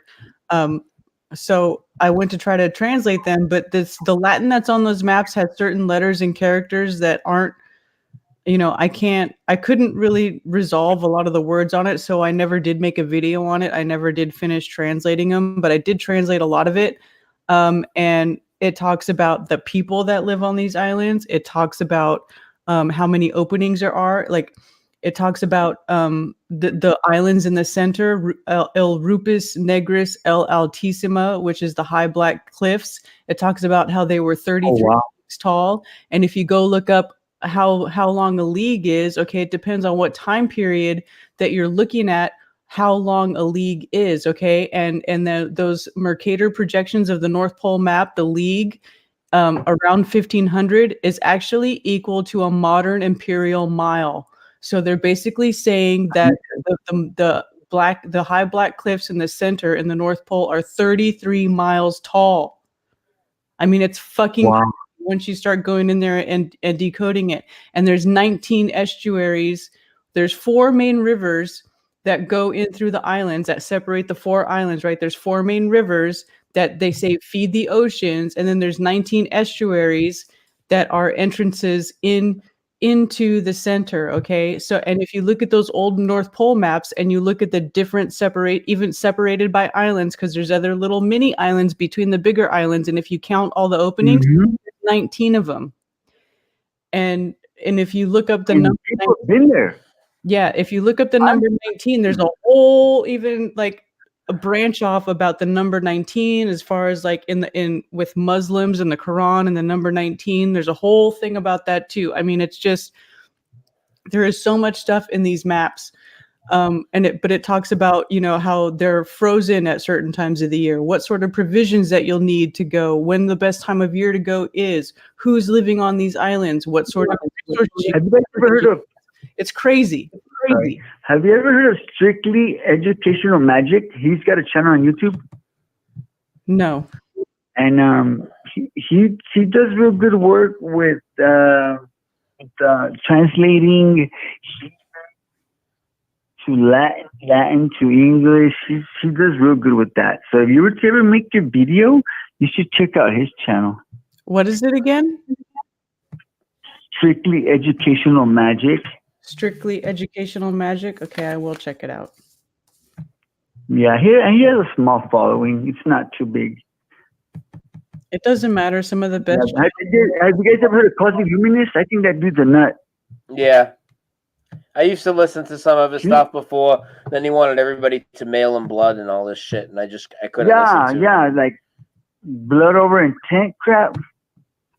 And Karen, this is the map you're talking about? Is this one of the maps you were talking about? Well, you guys pulled one up? Well, I have a few. I don't see a map. I see a folder. Oh, really? Mm-hmm. Okay, hang on. Those maps are awesome. There's not one, there's several. Like whoever made them, I guess. Yeah, but it's Latin America when that's there. The Mercator North Pole map with the 4 islands in the center. And the thing about the Mercator North Pole map is Mercator. Oh, go back one. I know. I just had it. Hang on. I'm trying to get back to it. Fuck, it's only letting me scroll. What's the Mercator exactly? What is? Okay, Mercator, that one right there. That's one of them. Okay, Mercator, Gerard Mercator was a very renowned map maker for his time, and he was known for producing the most accurate maps.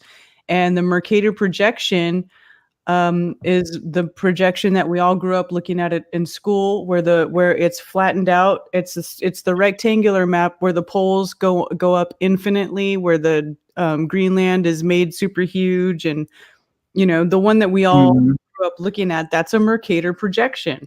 Okay, now this North Pole map right here, this was made by Mercator, and he was known for making the most accurate maps.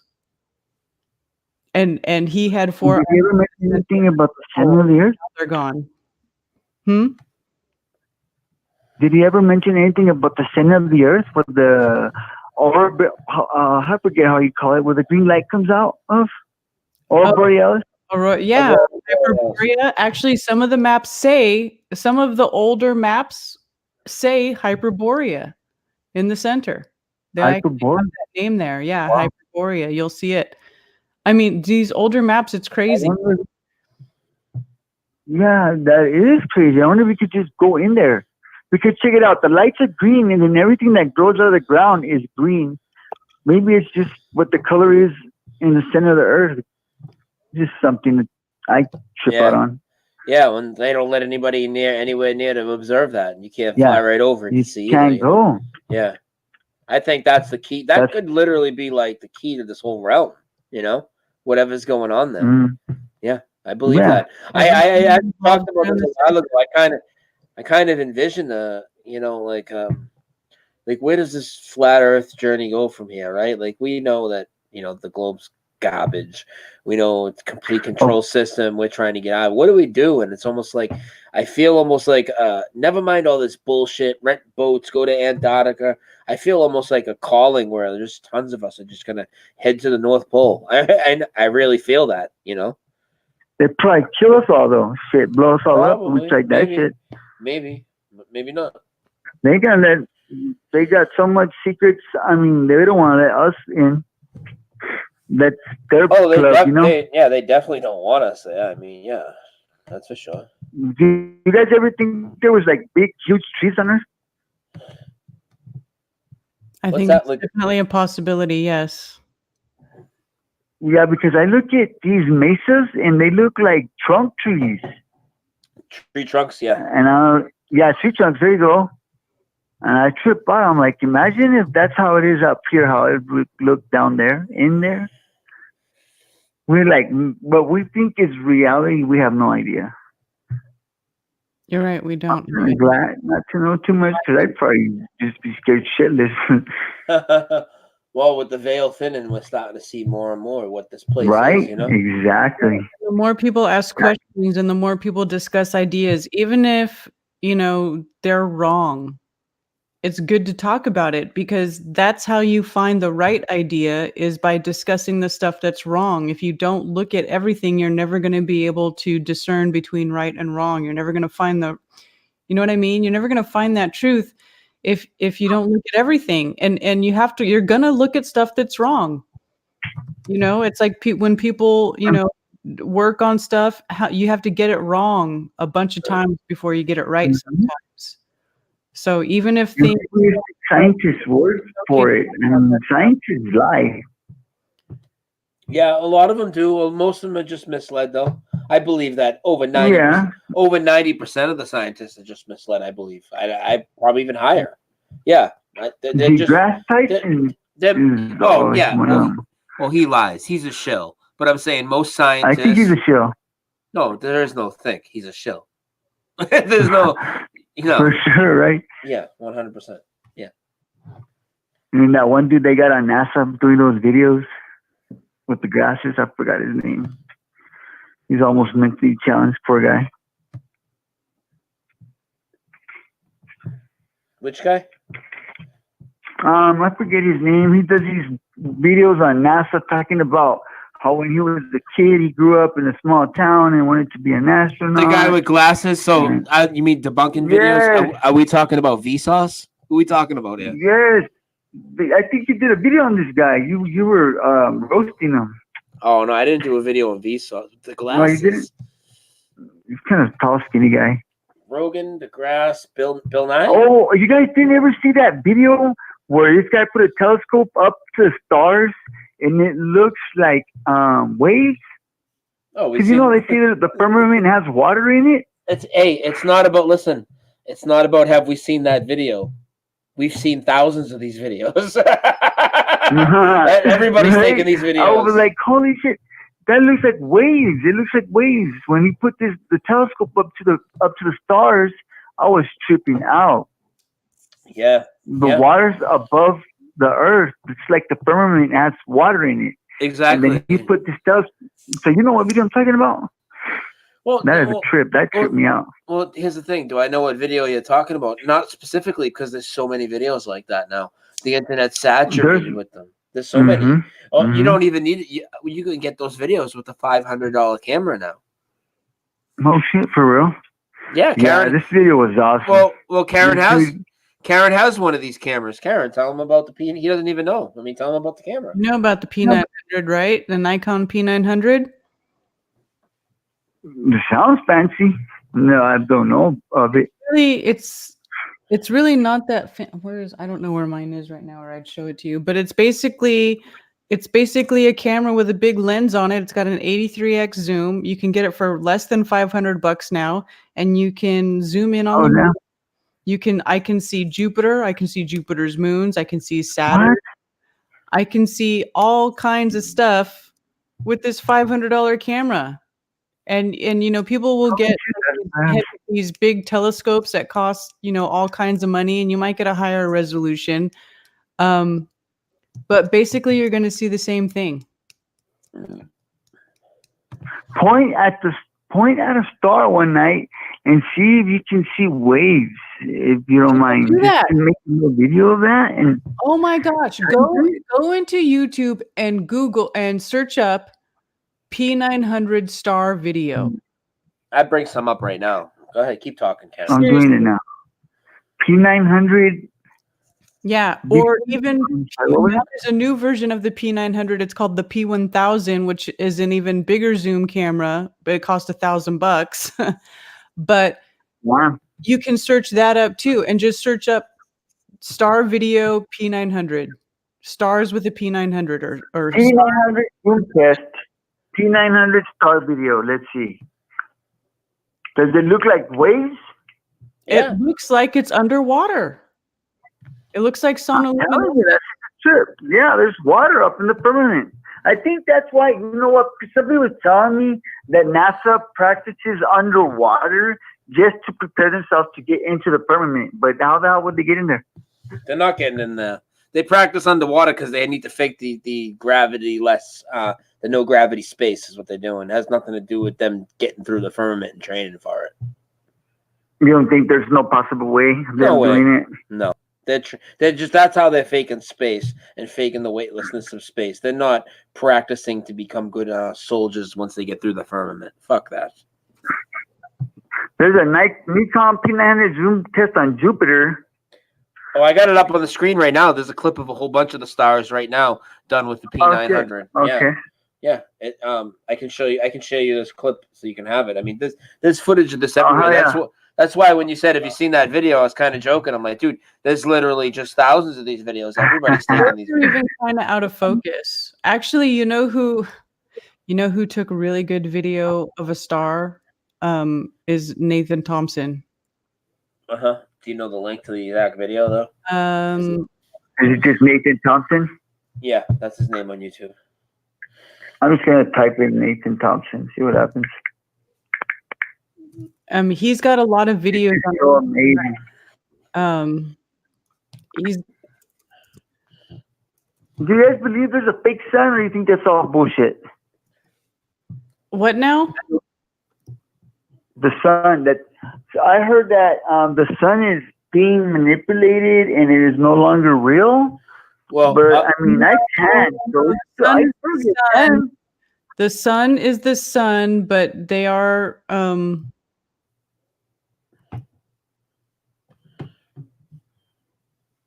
screwing with it with the sky for sure. Yeah, they're spraying the sky up. Here, can I put it in chat? Who was saying something? Richie from Boston was saying that they were doing that to you don't like that fool? You don't like Richie from Boston? Hey, you gotta turn that down. Right now, there's a clip of a whole bunch of the stars right now done with P900. Who's got the volume on? I can show you this clip. You can have it. I mean, this I footage don't of think the that's you. when you said if you see this video, I was kind of joking. I'm like, dude, it's literally just thousands of these videos. It's kind of out of focus. Actually, Yeah, it was the caller. I had to hang up. I can't listen to the feedback. Okay, here. So, I I'll get it have up. the video. I have the video up, but watch this video. This is actually a really good video of a star. It's more in focus. But that's what they look like. Once you get it in focus, it's like looks like light underwater.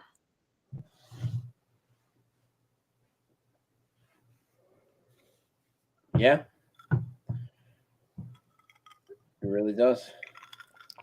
This is what they're looking at.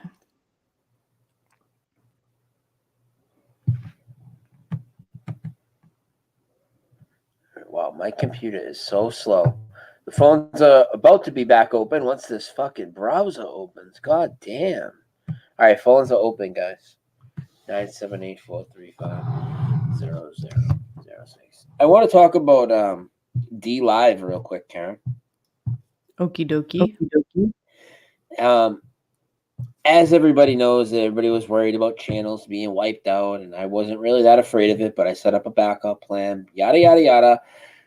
We did a test stream on Dlive one night, and then my first full show, let me tell you about.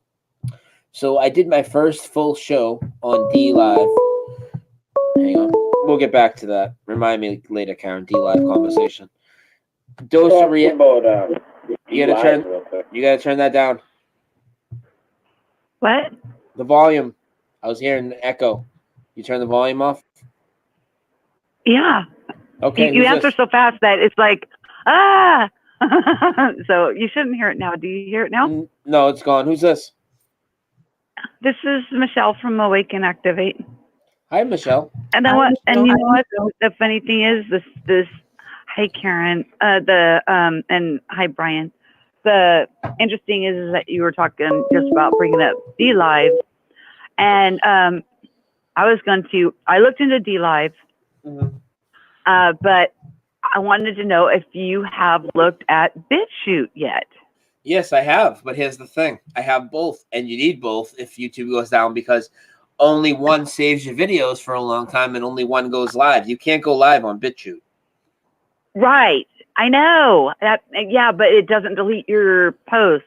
Well, I need your channel, and I'll subscribe to you and then sub back because we need the subscribers. It's a peer review thing. But the policies, as soon as I went in there and started reading their policies, I was like, this is perfect. Because I don't know how many other people this is going on with. But as soon as we upload anything, I upload anything, they either won't send out the notifications, they hold it for some reason, and I have to do a review on every single one. Even when I'm done with a live stream, it says it's unsuitable or they won't send out notifications. And so YouTube's just gone wonky. I think it's their AI system is just a joke. Yeah. And, but they all end up going through. But the first 2 days is when you get most of your views. And then it's like, okay, you know, it's a mess. Oh yeah, if they stop your video from going out with a notification and then they fix it, it's already too late. You lost everything. That's right. There's and no then momentum.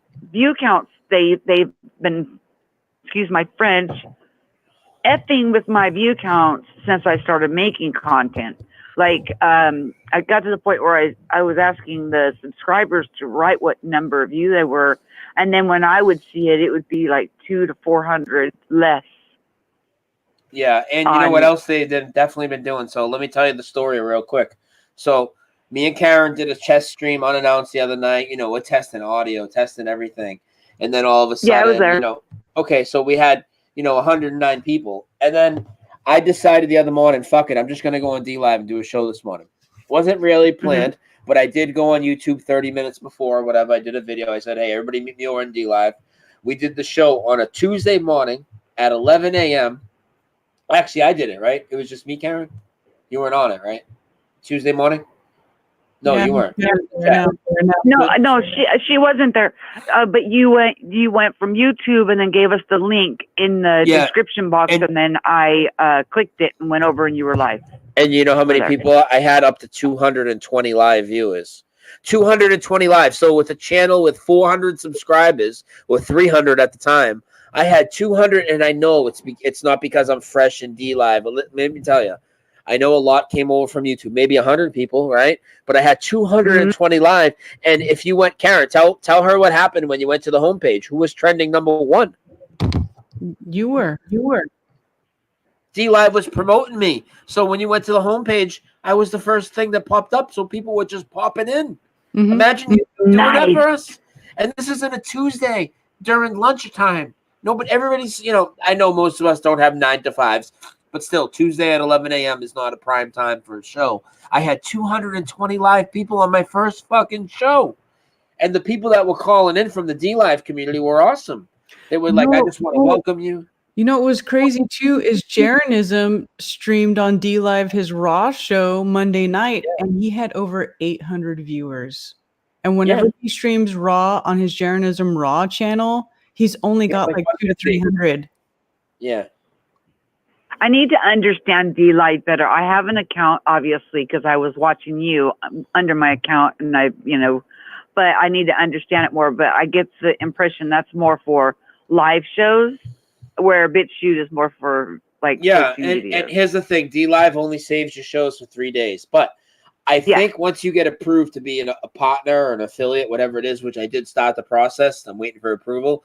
There is a time you get bumped up to 25 days. They save your videos. That's the next level. I think that comes with the partner affiliate. It might come with the next. Yeah, it might come with the next tier. I'm not sure, but I think that does. And if that's good, that's great. There's no other platform that offers uploading and live streaming the same as YouTube, where you can upload and stream and save it all indefinitely. Oh yeah, don't toss out YouTube. We could still have that. I'm just getting frustrated that every single post, but they always come back that they're just fine. But every single time I post, and I love making my content and enjoying it. I enjoy it. They want you to set those parameters in every post, but you can do it where you can set up your channel default so that it'll be the same every time you upload or live stream. Yeah, I do that. I have that, Karen. Oh, and it's on your channel where you can put in tags and all that stuff already, so you don't have to keep on putting in all of that, because everything's pretty much fits within that genre of whatever I've hashtagged it or tagged it as. Right. He's leaving. He's out of here, man. But anyways, he knows that we just like to talk anyway, so hey. And you were also talking about dreams. Mm-hmm. I don't know if how much of my channel you've looked at, but I had the dream that in January of 2015, that President Trump it was election night and he won the election. Now this was when he was raising his hand and there was like 17 actual politicians against him.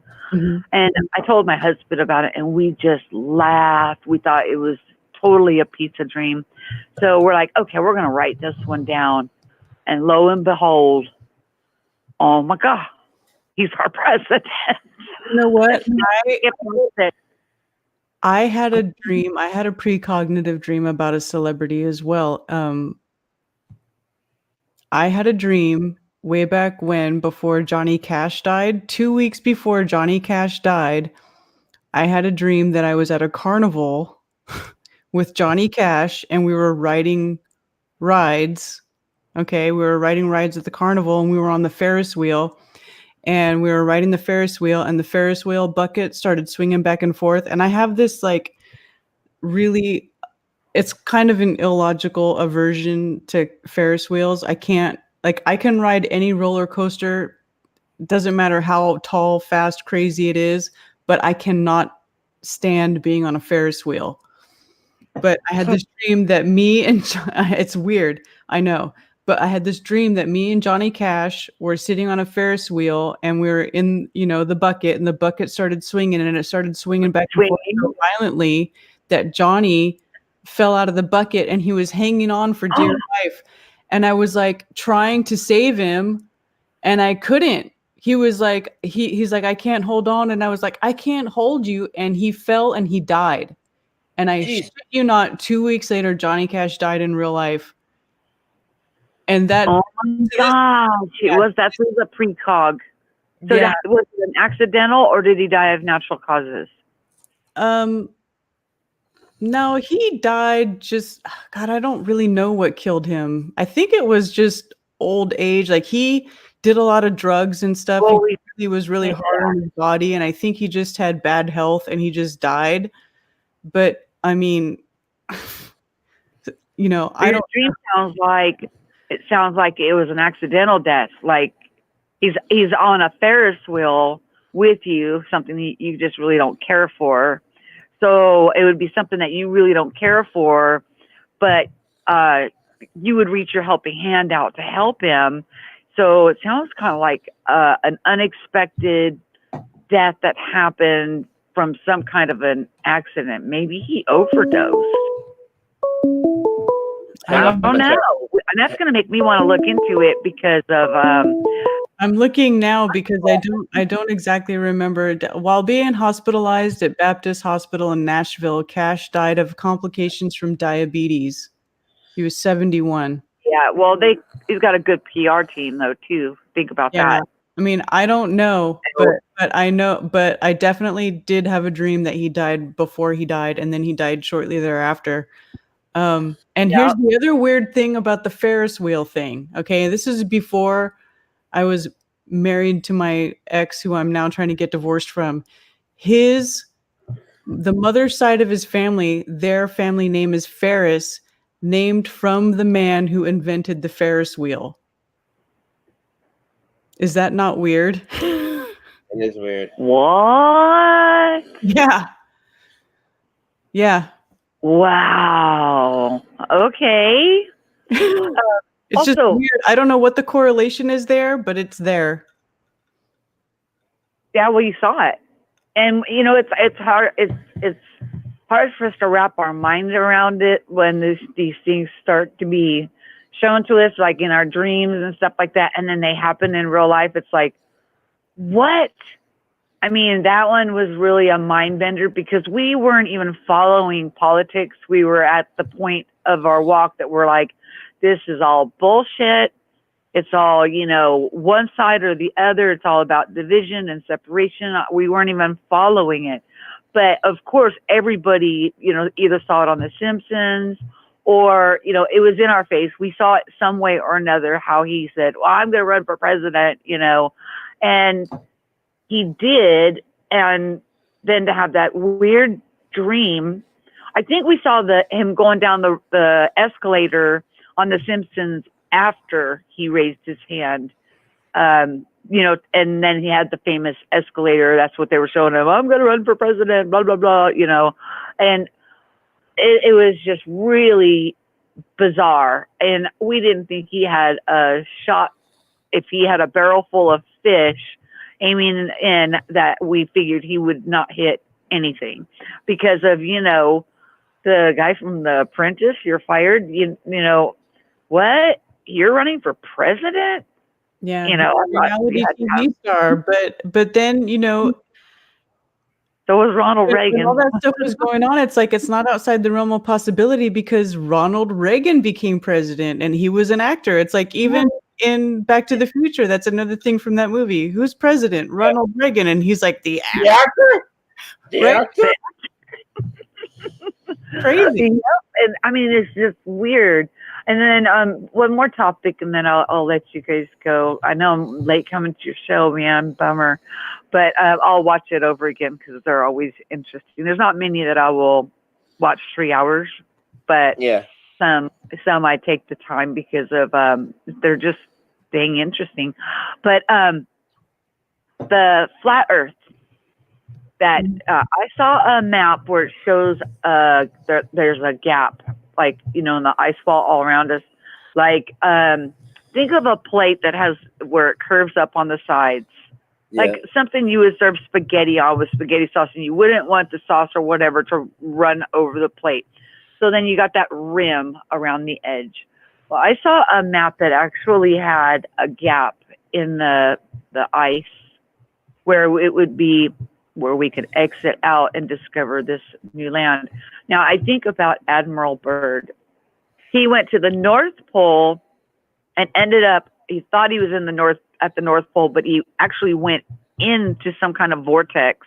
Yeah. And he came back and reported and talked about that. Now, he revealed this stuff before he passed away. You know, as he got older, he was like, I'm not taking these secrets with me, whether you want me to or not. Tough, I'm telling. And then he was also talking about Antarctica, where he actually found, you know, land that is not snow caps, that was at least the size of the United States. Yeah. And that's how far he got in. So, you know, there's something more going on, and they try to keep us in that plate, you know, and make us feel that we have limitations here, where I think there's a lot more going on than meets the eye. Am I a flat earther? No. Am I a globe earther? No. But just like when you were showing that star, that seems more like a toroidal field, a ball of energy. Yeah. So I think that we travel outside of these perimeters all the time. Like when you're sleeping, your body's resting, and you're off doing something else. Just like with Johnny Cash, and shown you in symbols on ways that you would understand. So I think there's a lot more to us, number one, a lot more to this realm, and there's a lot more that we're able to do. That's why they try to control the narrative, and because they want us to create this illusion of separation.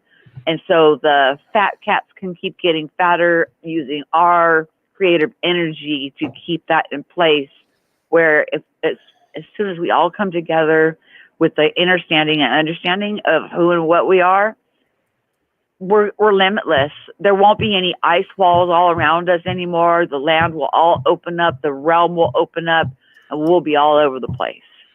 So it's just the control layers that have been set on us that we follow along, and we, you know, you have to have police, you have to have a government, you have to go to church, you have to do this, you have to do that, you have to act this way. And we'll also, they think that we won't treat each other right, but anytime rules are put out, you know, ask your children, ask yourself when you were a child, you know, when mom and dad put the rules down, the first thing we wanted to do was break them.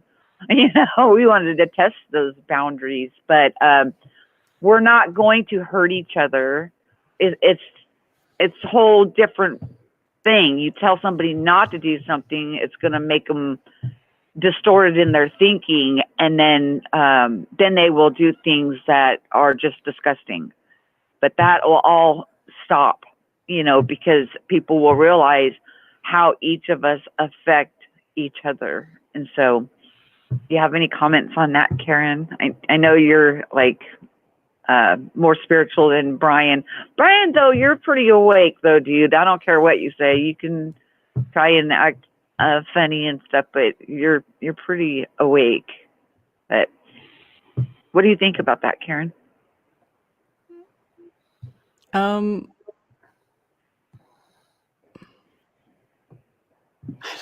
You like which part?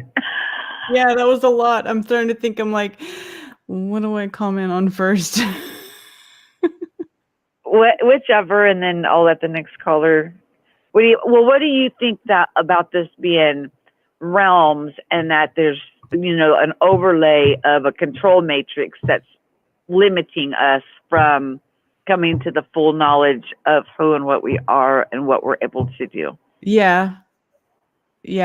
I mean, I would agree with that. That's kind of what I was talking about earlier a little bit. Like there's a veil, like there's the creation, the true creation, which we are all existing in, but the reality of it, that we've all been sort of indoctrinated with, like, the things that they put in front of us, that's the veil. Right. And so, and if you go back and watch it, if you watch the stream, then you'll see what I was talking about. It's like that, but it's like that's the simulation. They put this veil in front of our eyes so that we're not seeing things clearly. At least, that's what it seems to me. Huh. Yeah, that's pretty much it. Pretty much what it is. It's like they veiled us, and the veils are coming off. Yeah. So we're able to see, like, people are seeing that history is also fluid, not just the future. It's not a linear timeline. It's, and with the Mandela effect is showing us that.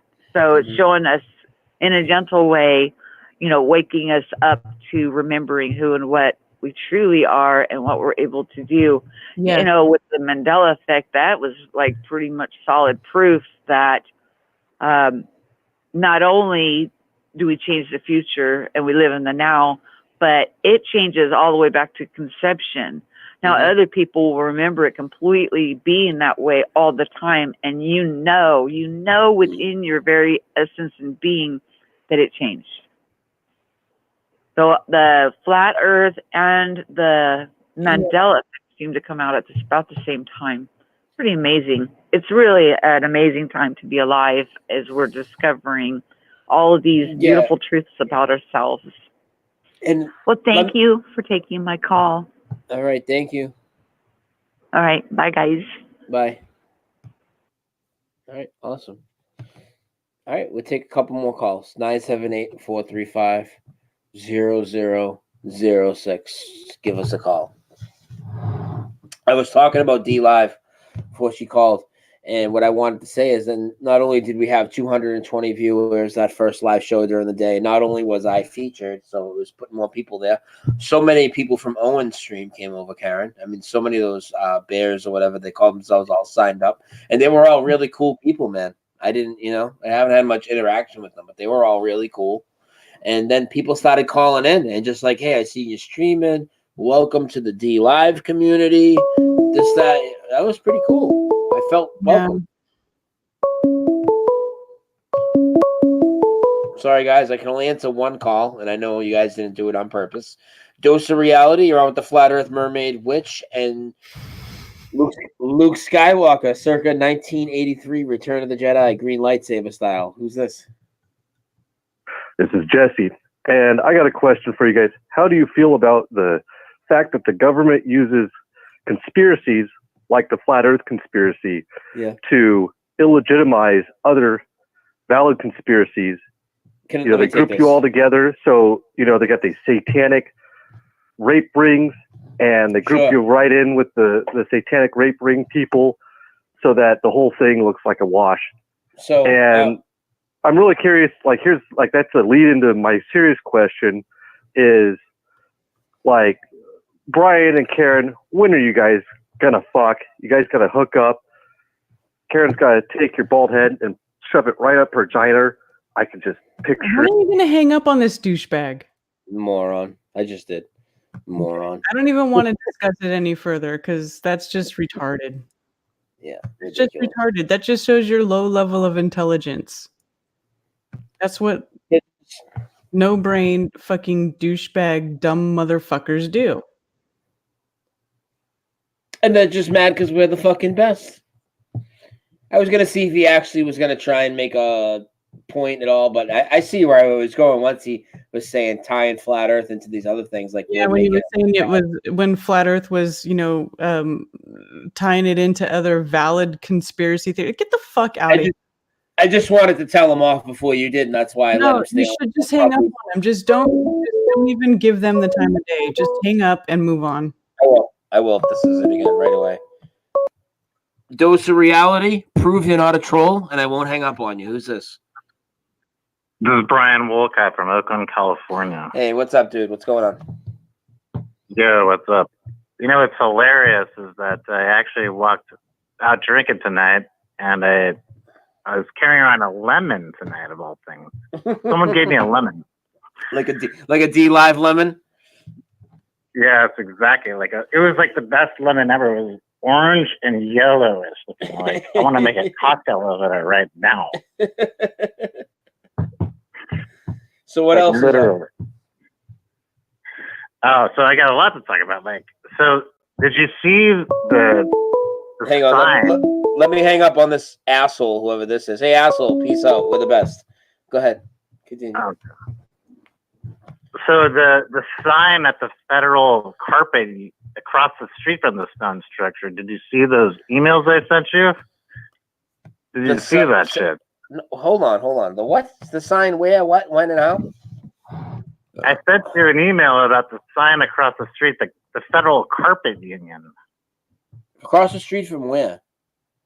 From the stone structure, the Centralville sign. Okay, yeah, the Federal Carpet Building right there. Okay, what about it? It's a pyramid sign. It's like a rainbow, like essentially like it's shaped like a pyramid.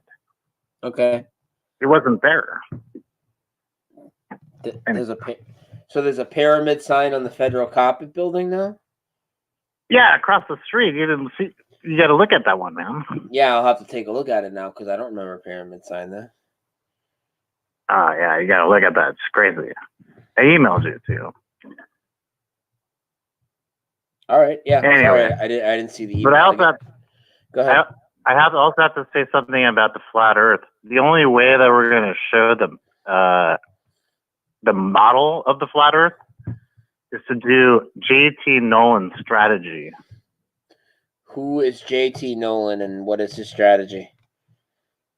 It's the photogrammetry modeling of the Earth. It's the only way we're going to be able to literally find out what the shape of the Earth really is. So go ahead and explain to us what that means. So it's infrared. And you get data from that. And if we have multiple people going around the Earth in that airplane taking data, then we're going to be able to actually find out what the actual Earth is. But how are we going to do that with airplanes going around the Earth if we're restricted from everything pretty much south of the 65th parallel or whatever it is? Well, we're not going to be able to do everything, but we can get what we can get. Wouldn't it still be inconclusive on the areas we can't get, though? I mean, the infrared can only see so far. I know we're taking images several hundred miles now, but the areas that are sealed off we're talking thousands of miles. Exactly. But we get what we can get, and then we work from there. Mm-hmm. We take our data where we can get it. Mm-hmm. Right. I think it's a big step forward maybe in 2020. It's okay. But I'll go away and maybe we'll do some stuff in the future. All right, brother. Love your fit. Thank you. All right, I'll go off now. Thanks. All right, bye. All right. Hey, thank you for the super chat. Awake and activate. Appreciate it. You can't just go on a plane and map the Earth. You have to do it in sections, and then you have to piece those sections together because the Earth is too big. That's the way they do it. And you have to have a Cartesian coordinate system set up, and you have to have access to all areas. We don't have access to all areas. Got a question. I spent a good 3-4 months way back when looking into map making and cartography and the software and the process of doing it. It's extremely difficult. It's extremely difficult, and you need a lot of resources to be able to do it. That's why I'm not even going to say his name because he's a complete and utter shitbag. This guy who put out a map, supposedly, of the flat Earth, and everybody's like, oh, his map's accurate. No, it fucking is not. It's not accurate. It's a guessing game. He guessed. He was guessing at what the map is. It is not accurate. Okay? So anybody who goes and tells you that that map is accurate is full of shit. It was never proven to be accurate. It has no Cartesian coordinate system hooked up to it. It has nothing. You can't navigate by it. You can't prove it. You can't prove that it's accurate. It's just a guess based on the sun, which is an apparent aberration in the sky. Okay? You can't. I mean, it's a joke. It's a joke. I hope none of y'all gave him money. That guy's your boy. Fuck that guy. Somebody call in 978-435-0006. Dose of reality. You call in, talk to the champ, talk to the mermaid. Whatever it may be. We get time for like another call or two. Give us a ring now. It's getting late. 978-435-0006. I'm getting hungry too. I think I need to eat something. I don't know. I guess we'll close it down, Karen. Anything you want to get into before we close it down? What? Anything you want to get into before we close it down for the night?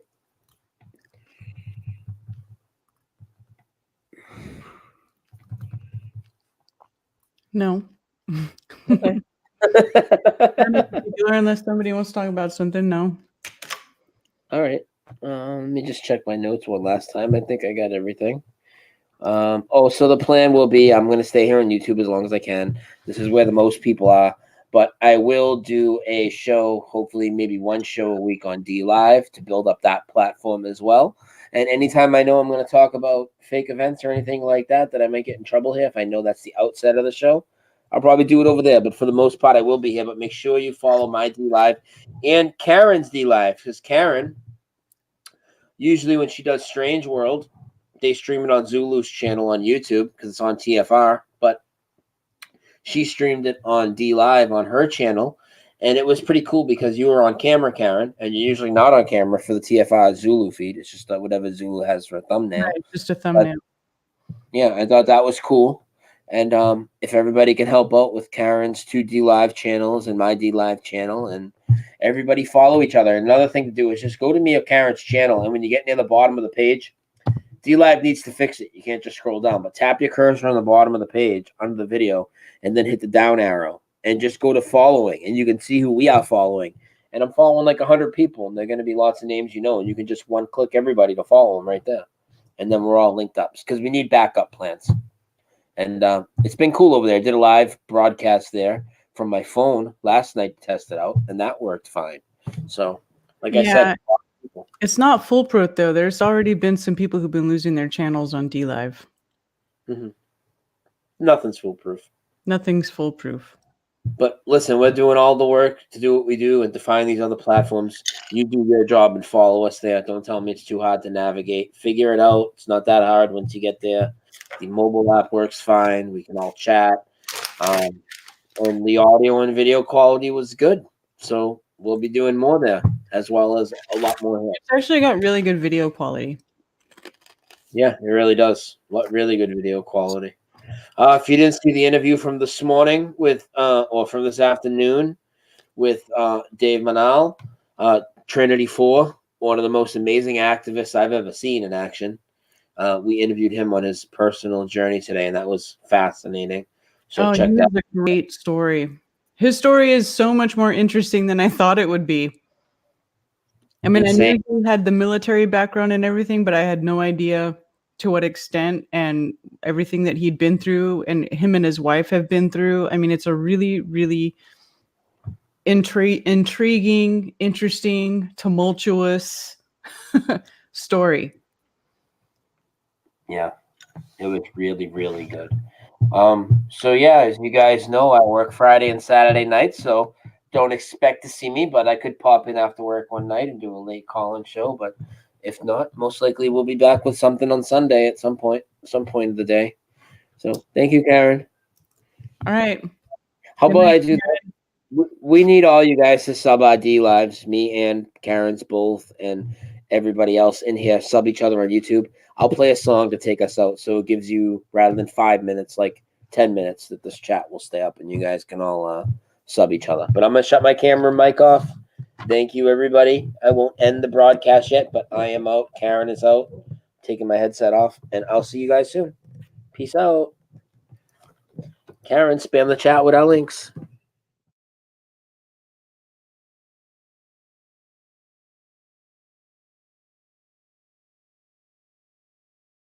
Gotta get my music up. Give me a second, guys. Sorry.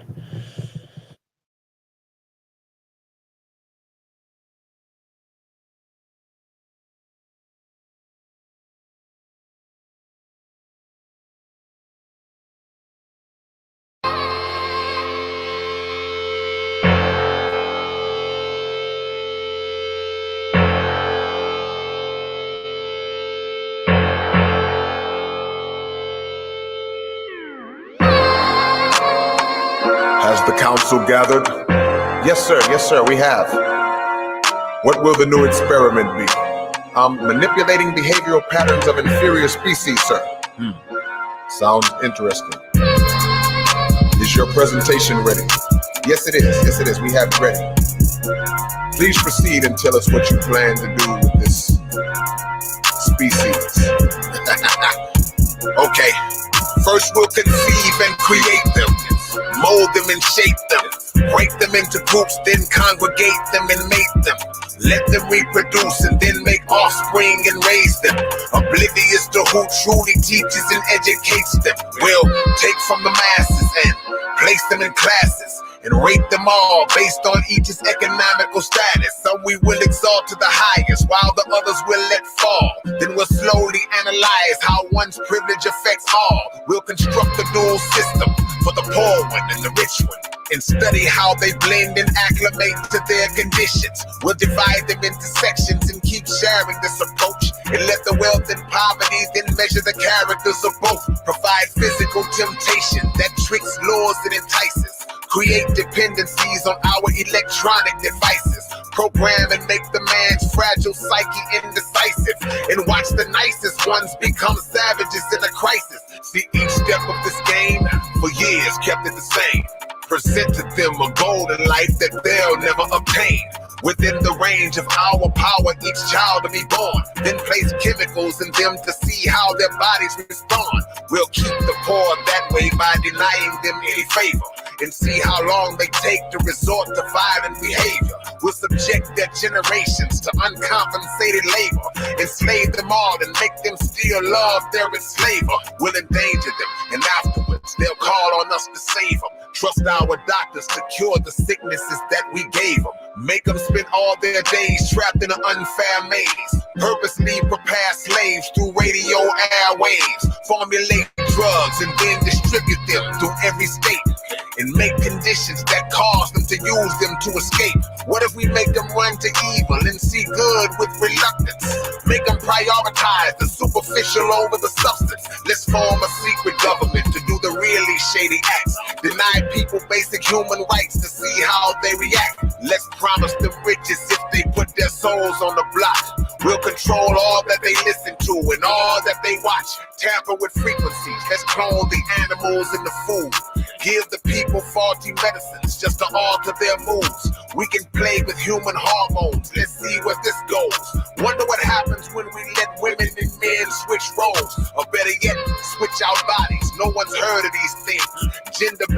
pharmaceuticals and surgical means. Look at them, greedy and arrogant, relying on phones, going through life thinking that they have a mind of their own. We can build weapons for every nation, even the streets. We'll cause disagreements till nobody's sleeping in peace. I have a question. How can you be sure that this will all work? It already has. We did it on a planet called Earth. Called Earth. Called Earth.